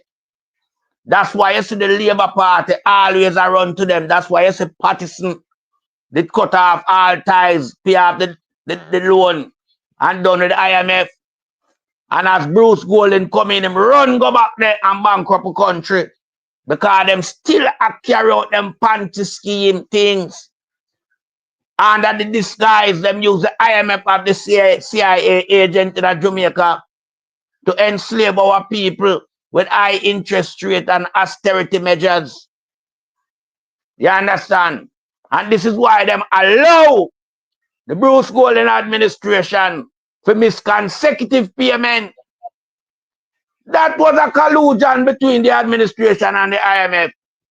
Because if you owe me my money and you have to pay me, you know. You have to pay me, you can't miss much payment consecutive. You have to pay me. But them do that specifically to make sure know when the People's National Party come in the country flat. So them carry out all various type of strategy. Because these are what the Jamaica Labour Party practice. Strategy. Yeah? To destabilize a country that they want to have control over. Whenever they are not the ruling party, they deal with strategy to destabilize the economy and mash up the country. So we know all of them, you know, schemes where them carry out. Yeah, and I'm telling Jamaican, the only time Jamaica can rise up to where it's supposed to be in the world. Yeah, because Jamaica, you know, had a pride and place in world power for a period of time, and we lost that because of the Labour Party. With credibility gone, with image gone. You understand? So we know as a nation have to totally eradicate the Labour Party from the political process. Get rid of this garbage party. I've been saying it long time. Anyhow we don't get rid of them, we'll be to and fro. To and fro. One party bill, one party rubber mash up. We have to move them out. We need another party to work alongside the People's National Party. We don't need no more labor rights to run the country. Because labor rights do everything wrong. Remember, PR them deal with, so them tell us to them a labor right, them a labor wrong. Everything them get wrong. Because remember, you know, them not have the people interest at heart, you know. Them have the big boys, them interest at heart. Because they are capitalists. Capitalists don't deal with common. You understand? So we have to get rid of Jamaica Labour Party and then we will fix Jamaica problem. As long as we have them as mainstream party, we are run for election, we not going to get rid of our problem. Because remember, you know, I tell you, you know, they use strategy. Now we see the way they're using cocaine. They're using cocaine, you know, to use as a leverage to fund the upcoming election as part proceed from the cocaine trade. So them can come around and give the youth them a $5,000, a plate of food, and a bus ride. This is what them a do. We know that them have as them agenda going forward. So we are telling people them say, look, now take the 1 day package. A 360 a day make a year. And if you multiply that by 5, you know you talk over nearly 2,000. 1,800 days. All right? You can't wait so long to say prosperity will come to you. So the 1 day handout package, we don't have to reject that totally, you know. And as I say, we have to dismantle this Labour Party regime. We cannot carry it no further in Jamaica history because that's the party that is damaging Jamaica growth. Right now, the levy off a backside with Sir Michael Manley fought for gone completely wipe out. Let them know. Completely wipe out. And that backside levy is what Sir Michael Manley used to educate a piece of garbage like Trapper John. No, him not, and no, many more. Hold on, carry that melting pot. He's not educated. He's a master certificate. Him not no master degree. Well, I mean, him give the platform to education. Maybe put it in a different term. Yeah? Okay. So him could have go study how to wash pot. Yeah. You understand? Yeah. Right. And many more we see a rap Jamaica. At the backside, what Michael Manley fight for. I it give them where them get now for come and mash up the same country where the man fight for. Cause remember, we know everything as it relates to where them go on with, you know. From in the 70s, you know. 80s, you know. Yeah. Them full up the place with gun, you know. Remember the gun armory for bad man was Tivoli Garden, you know. I remember one other Tivoli Garden run under. And that's why when the gun them move from Tivoli Garden and go to the man in a Spanish town, the gang was named one other. People need to know that. Hey, history, man. Remember them have the big gun where them roll out, you know. When them bust it, you know, and everybody astonished to one eyes, them I hear them. Well, look at your side name, the Godfather. GPMG, General Purpose Machine Gun. You tell them, Byron, because you know it. Yeah? So we know how the country being manipulated. We know how the country being suppressed and who do it. We know, say, down there was the armory for Siaga gun. I remember, that's the first start import carrot, onion, and red peas. Me know all the building we used to pack in. Me know the building. Building 3 down at the bottom of Tivoli Garden. Alizat Town. Right. History. Here? Evidence. And it used to sell in a Coronation Market. I remember who ship it in? Shower Posse. Because remember Edward Siaga offer them a lifeline and the business are running in Jamaica, you know. As a gangster operating in America, you know. Them had so much power in Jamaica, it was unreal. And people need to know this. You understand? So when the idiot boy Trapper John come out a blog, Trapper John go one side, man, go wash them all dirty pot, man. What, man, you know, no pot for wash? Go wash 100 pot them, man. You see, because you know, no business for the platform, you know. If you ban off a social media, you're garbage and you just come pull up the people with be a lie. How you feel now? We put out the history to you. How you feel now? All right. If the people them understand what we are dealing with, them run your way now. And stop tuning into your local nasty program where you run. Because remember, say you get Jamaican taxpayers money for do nothing, you know. Kickback money you get from Andrew Holness, you know. You don't qualify for none of them positions that we put you in, you know. You know, see, you make a chairman at school and you go down there and fight out the principal. Eh? A prison you have to go. Because you go in an institution where violence is not permissible. But you can't have violence down in the classroom, you piece of shit, you. I mean, you hear the Minister of Education and the Prime Minister come out and say nothing to your behavior. You piece of nastiness. So you feel like you're powerful. Because you get government money and kickback money and you do nothing. So you feel big and powerful. When the right time come, remember you have to give back all of them money there and scrupulous money where you get, you know. Because you're not a contractor. That's why the project can't finish. Because all you know do is fleece the taxpayers, you know. Yeah, between Beryllium Cornwall Regional Hospital and down the way there, you know. Western Children and Adolescents Hospital, you know. And billions of dollars on the rob the taxpayers. I mean, you nasty tough thing come out and say Jamaica have the resource in a man's skill to build hospital. Hospital different from in the building. More than you work off of the architect blueprint. And the contractor know where I do and tell you how much portion of material to put up and how much steel. Hey, I want the tough thing go away, you know. Because right now, I don't have no sympathy with the local nasty politician pack up in the Labour Right Party, you know. We are rob the country and suppress the people them down at Jamaica, you know. Me no ease up, you know. Because I mean what we wanna do. And it's plain and obvious to everybody. You can have a country, cocaine and come in like rain and fall out of the sky, and now the Prime Minister not address that.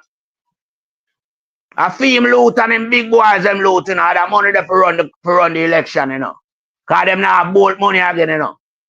Bolt money distribute out long time. So there was a fresh money now them a turn over. You understand? So we know what we're going with down there, you know. That's why I say everybody come now and walk them look a thinking mouth and attack on behalf of Andrew Wallace and him corruption.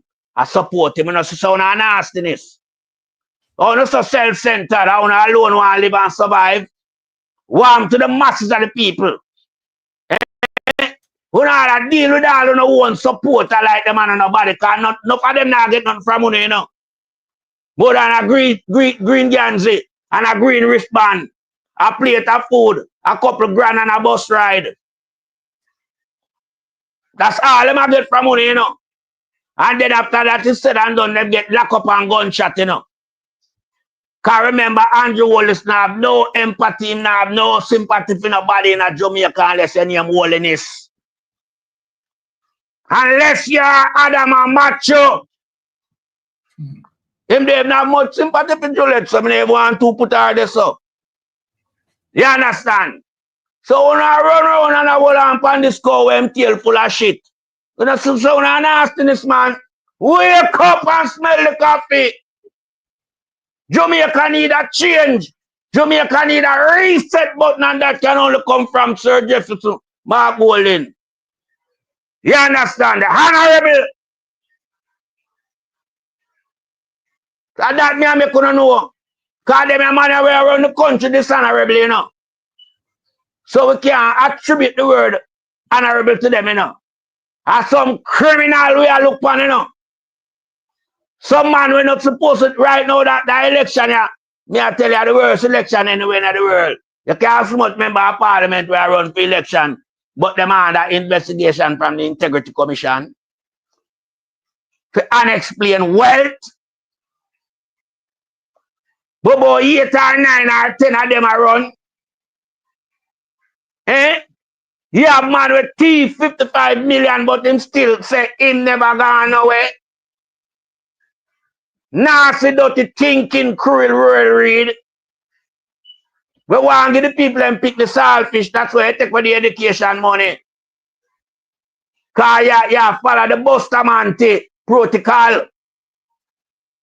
We are here to change that. And when we say change that, we mean change that for the good, because we are about the Labour Party. One stand for all. We can't carry this no more. This is a burden upon Jamaica and Jamaican taxpayers. And it's a burden upon the name Jamaica. The man that mash up sweet Jamaica, you know. A bitter Jamaica everybody I talk about worldwide now. So you know we have to come put back the sweetness in Jamaica. Yeah, make it become the paradise it used to be. You understand? Because everything where them boy I put them on pan, you know, them desecrate it. Every office them going at, them desecrate it. Every ministry them going at, them desecrate them. Them are not good for not even clean out your backyard. Them are some garbage politician. We raise them salary 200% and 300% and come tell we lie. And right now, them not working. Them don't even work more than when them get the increase. Them guys drink champagne and smoke cigar, caviar, the finest, and count them only for US. We come through the proceed of cocaine. Get it plain and straight, Jamaican people. And a joke business. It might sound funny, but that's true. And that them I do. You know, see them have a helicopter up all over the island. The nasty bars them. Eh? The criminal bars them. The bars were name implicated in that schoolgirl killing. That piece of shit won't have over Portland and mash up the place with coke. Eh? We are killing some people who are supposed to run the place. Them are garbage, you know. You understand? Kill out the youth them. We're supposed to come manage Portland. Kill out a whole heap of... Hey, watch out, man. When a youth dead, you know, remember I say film generation, no born, you know. One youth, you know what generation I come from film bloodline. We have to build Jamaica. But through the guy them a sell Jamaica to foreigners. Remember the said guy, you know, sell the hotel down a country, you know, undervalue it, you know. And fly down Mexico, go collect the kickback money. I remember this on a local media. I make this allegation, you know. This I come from overseas counterpart. We have them eyes on them. Tell him to come answer that now. But move a Portland and go like him a Lord Jesus. You know, some people them just around them way. People them don't want to more carpet now, man. People don't want to carpet again. People don't want to water in a nasty truck where you buy. How much time you sterilize that truck? Because you've been sure now you not use the protocol, you know, to distribute water, you know. How much time you sterilize them water truck where you have painting a green over there? With your face put on them. Where taxpayers' money you take. And your money you use and buy them, you know. You take with Blue Lagoon. For you and your friend them, and your druggist friend them. Take with a prime recreation from the people in my Portland. Eh? We want back them things in the bars. We want it back. And remember, you mix up in a SSL too. You, Vaz, you mix up in a SSL. Because remember, you know, you was a bearer. Yeah? You coming like a pigeon that carry letter back nowadays. Remember, you carry certain things to certain people, you know. And when we look now, you know, we see the said entity, you know, SSL, you know. You know, your daughter-in-law. Name as gift, you know. What a coincidence. What a coincidence. But when we look, we see the woman Stuart, you know, from Stuart Auto Supply, you know. Round your wife as our best friend. So we know what the world I do to Jamaica, and this is what we are tell Jamaicans say. All you have to do, you know, make sure you get enumerated by March 31st, you know. And make sure you go out now, you know, thousands and millions, you know. And vote the head. We don't want no more nice our ears from the old rusty bell. Done with the bell out our ears. You understand? A head time now. Time to use the head. Time to become self-reliant. Time to be critical thinkers. Time to know what's right from wrong. Use your head. You can't use the bell. So we are make the sound go out there tonight and echo and reverberate around the world. Get rid of the Jamaican Nazi Labour Party. Because until Jamaica will never rise. And I yield back the floor to another panel member.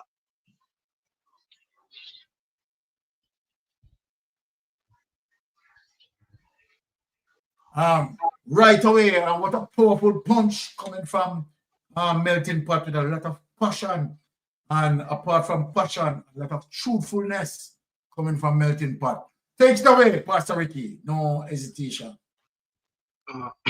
Yeah, Sir Rattigan, I apologize. I know you wanted to leave, but I thought I was gonna have the opportunity to just ask if you heard about this. So for the first time, I'm gonna use a ledge because I'm not sure. So this afternoon, someone called me, Sir Rattigan, and they said that they asked me, was I aware, because they heard this on a platform today, but I wasn't there, so I don't know. But they wanted to know if I'm aware that the JLP party had sent a delegate to Florida, to Mar-a-Lago this past weekend to talk with the Trump administration, and Trump refused to meet with the prime minister. That's what I was told, that meeting arrangement never took place, because my understanding from what the person said to me, that was Usain Bolt money came up in the meeting at Mar-a-Lago, and also that the IC report was part of the discussion. So until they can From what I don't know, that's why I'm using alleged. I just want you to probably use your resource, your links in terms of people you can talk to, and maybe you can confirm it on Saturday on your program. So that's what I wanted to ask if you were aware of anything like that. Well, something like that. How did they end up at Mar-a-Lago? Because you just don't show up at Mar-a-Lago. You have to be invited. I have no idea. Yeah. It 'cause was on a platform. And it would make sense for them to be invited and then not meet with the principal. So right. Yeah, so and something like that takes a lot of planning. It's not something where you make a phone call and you jump on a plane and you just show up. This is something that you have cables going back and forth, and you have discussions. You have a whole bunch of meetings. You know, the logistics. It's a lot for something like that. So I'd be curious to figure out how did they end up there. If they did, how did they end up there? But the substance of what you say, I can agree with that. They don't want to meet with them, you know, because they have laid down some hard and fast rules for them right now, and it's going to be interesting the next couple of months to see how things work out, because somebody are going to suffer some comeuppance, they might get them comeuppance. So it's just a matter of time. Just a matter of time. I bought a bunch of people that text me right now and say it's just a matter of time. Just a matter of time. Yeah. Plus, the other thing is that we are not at liberty to say certain things, but right now we are do some things, and hopefully by the end of this month we can make an announcement to the people and say, all right, this is what happened, it's out there, and make us see what happened, But it's not pretty, because what we are doing, we are going for the juggler, and the things and what we are put, and everything is factual. Everything is factual, and we are talking things that happened over the last 9 years. So, Yeah. Yeah.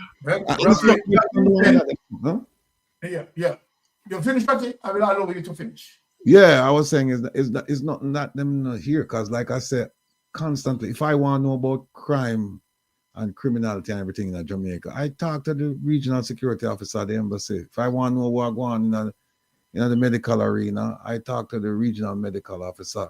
If I want to know what's going on in government, you have the agency there, you have consular services, you have a whole bunch of people. They know more about what's going on in Jamaica than the Jamaican government know about what's going on. So all of the stealing, all of the pilfering, all of the transferring, all of this them know. Yeah. It's just that time. You just press the right buttons and I hit that. You go.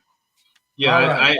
I didn't know for sure, but let me just say one last thing as it relates to Michael Sir Joshua Manley. I was blessed as a young youth to meet him, shake his hand, followed him from my town to the next town, and stood at his meeting and listened to his speech and was inspired. And ever since then, I became a comrade. But let me just go over some of his accomplishments real quick to show that in his 2 terms from 76 to 80, what he was able to accomplish. And when you compare that to 2 terms of this failure that we have as prime minister, you will see that you wonder what he was doing for 9 wasted years. But Michael Sir Manley, the greatest prime minister ever walked the face of Jamaica, because he laid a foundation for what Prime Minister PJ and Prime Minister Mama P built on. So here's what he did in the 2 terms. He created GC Foster College. He created NHT, that program that this government is robbing. It was Michael Manley Institute, that the bauxite levy, deregulation of foreign exchange markets, College of Agriculture, Science and Education, which used to be CAS, Jamal, for those who are illiterate, is now JFLL, CMU, which is now CMI, the Port Authority of Jamaica, National Youth Service, NYS, Petroleum Corporation of Jamaica, PCJ, the National Family Planning Board, the National Family Court, the Gun Court, the Edna Manley College for the Visual and Performing Arts, the Greater Portmore Housing Development, the Jamaica Bauxite Institute, JBI, the NWC, Marcus Garvey High School, Bridgeport High School, Waterford High School, Mona High School, Herbert Morrison Tech, the repeal of the Master and Servants Act, the repeal of the Bastard Act, the right of union representation in the workplace, equal pay for women, maternity leave with pay, the national minimum wage, lowering of the voting age to 18, university access to secondary education. So I might have left off maybe 3 or 4 other things, but when you look at his accomplishments in 2 terms, all that I just read off, then you wonder what has been going on in Jamaica for the last 2 terms of this wasted 9 years of this government. Over back to you, Sir Byron. Thank you. And without any delay, we are going to take out, play the last clip for the night, and we are going to take a deep dive in the belly of SSL. Because let me say this to Jamaican people, we are not going to leave this alone. You have a 78 years old lady who had suffered deep loss, and the criminals have no mercy on her. So we are going to get into the deep dive in terms of where SSL really came from. Because when we have the evidence as it relates to Paul Cheng Young and associates in the 1990s, right? That was actually a second version of SSL. SSL had existed prior to that. So we take a deep dive as it relates to outside investigators who had delved very deep in unearthed certain information as it relates to SSL. Without any delay, only play that and let that clip take us. Who is Hugh Croskery? Sorry,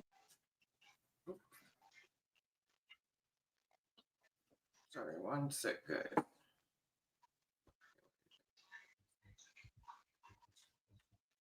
So we'll be playing that clip, right, where people can see originally where SSL, rise from and the damage that SSL has done. It's just unbelievable as it relates to what transpired and how the Prime Minister involved SSL.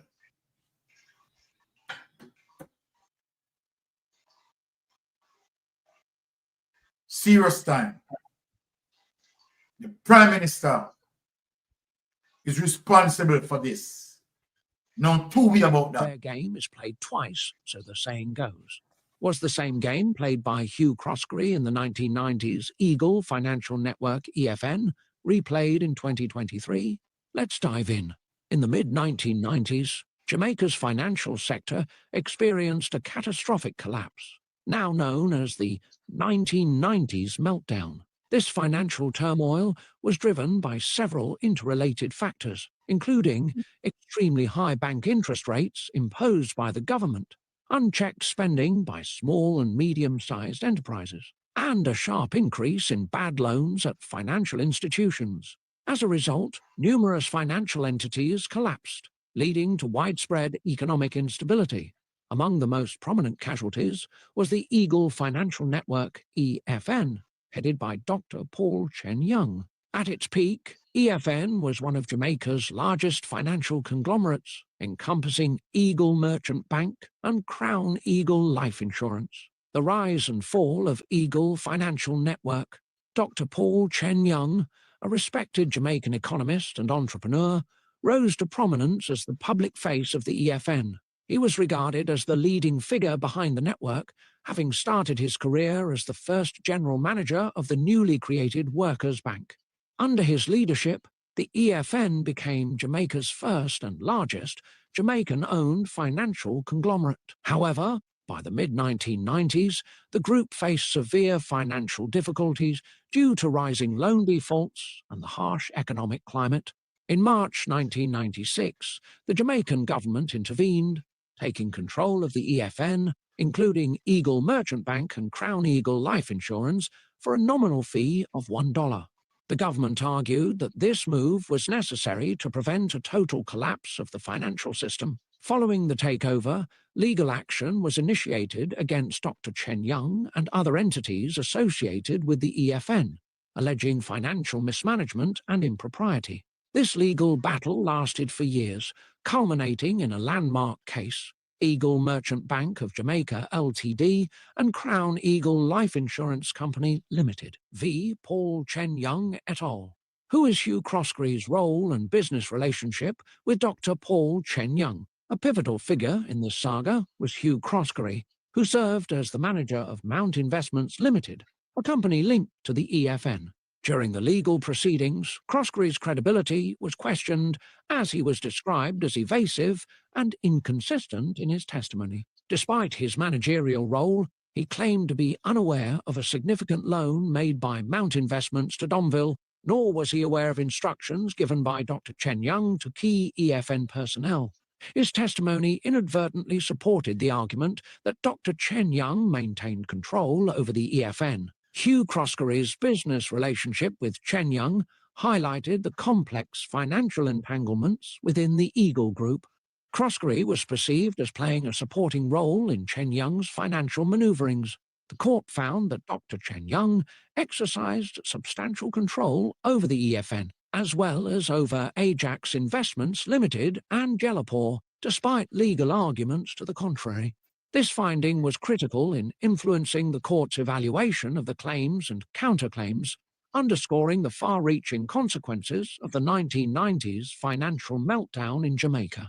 Transition to Stocks and Securities Limited (SSL). Following the collapse of the Eagle Financial Network, Hugh Croskery established Stocks and Securities Limited (SSL) in 1973.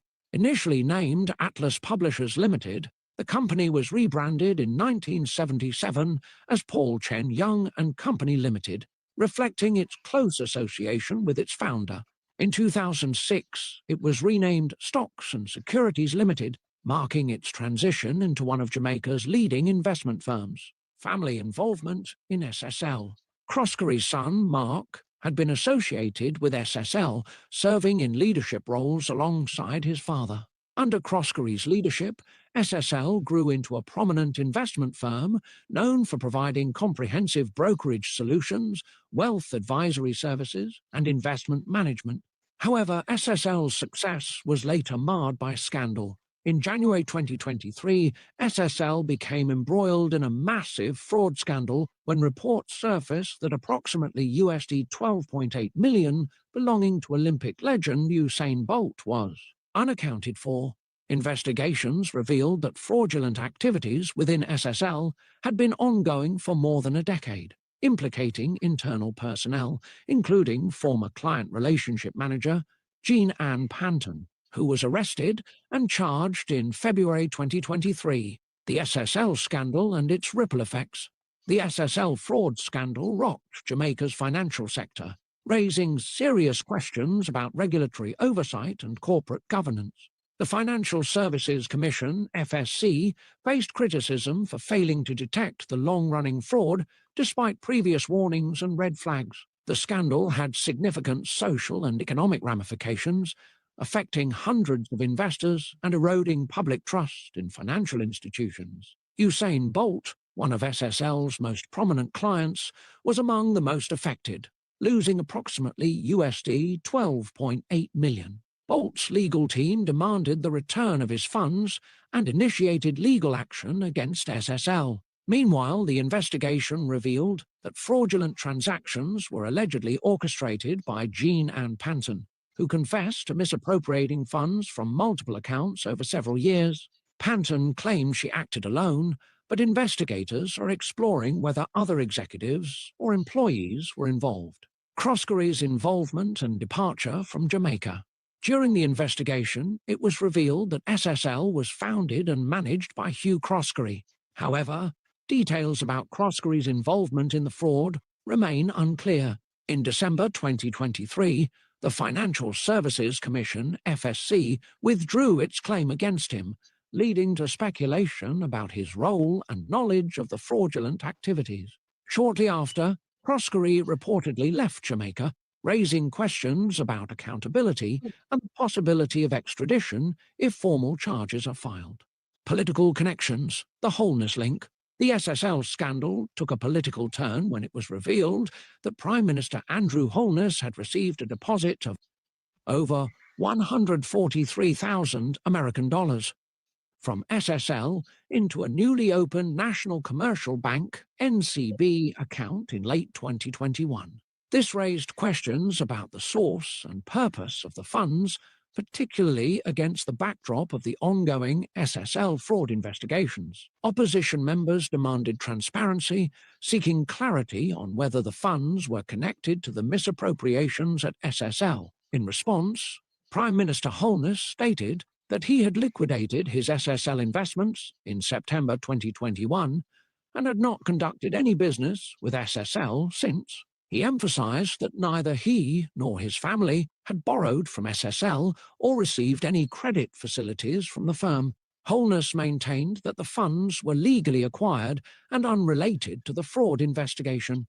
Despite his explanation, political pressure mounted, with calls for a more thorough investigation into his financial dealings with SSL. The broader impact on Jamaica's financial sector, the intertwining of the Eagle financial network collapse, SSL's rise and fall, and the political connections underscore the complex financial landscape in Jamaica. These events have exposed significant weaknesses in regulatory oversight and corporate governance, leading to widespread public distrust. The SSL scandal, in particular, has highlighted the need for stronger financial regulations, greater transparency, and accountability to prevent similar incidents in the future. Timeline of key events.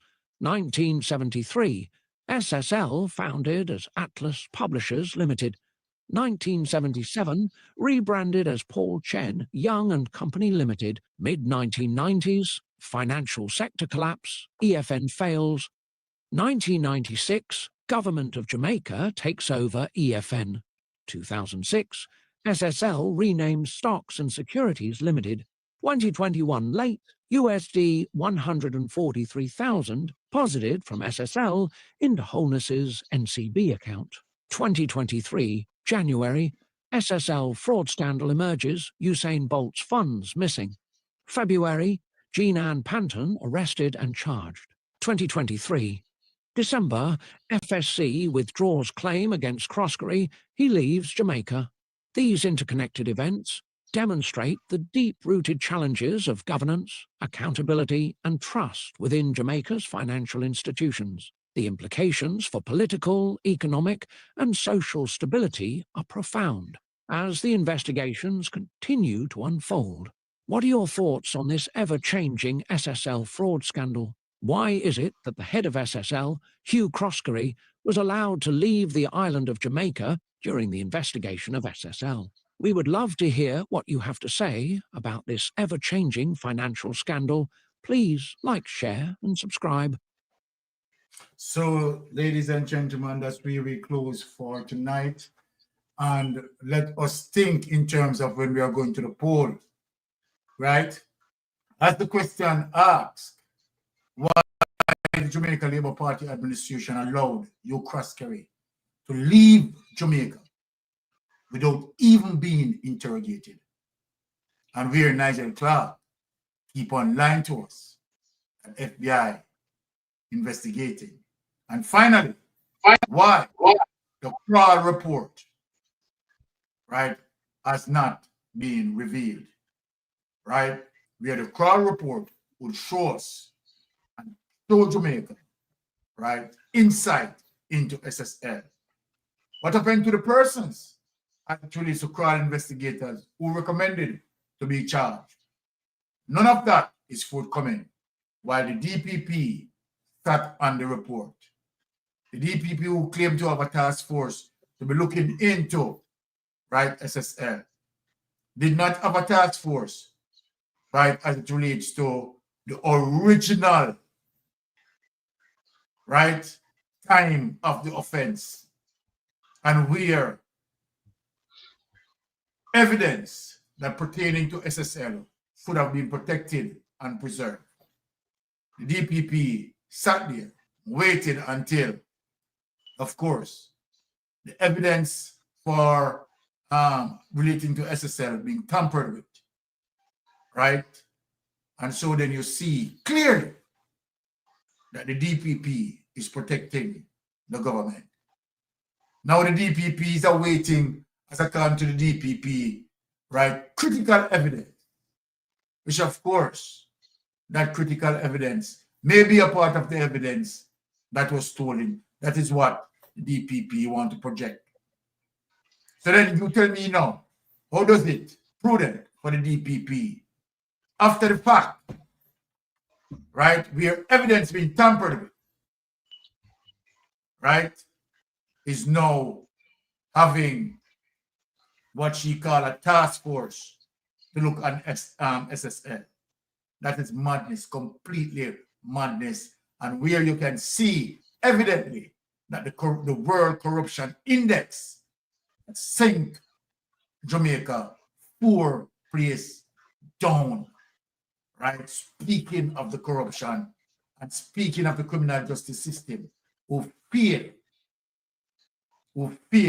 to prosecute the criminals of SSL. So I want to say, you know, thanks to everyone who passed through.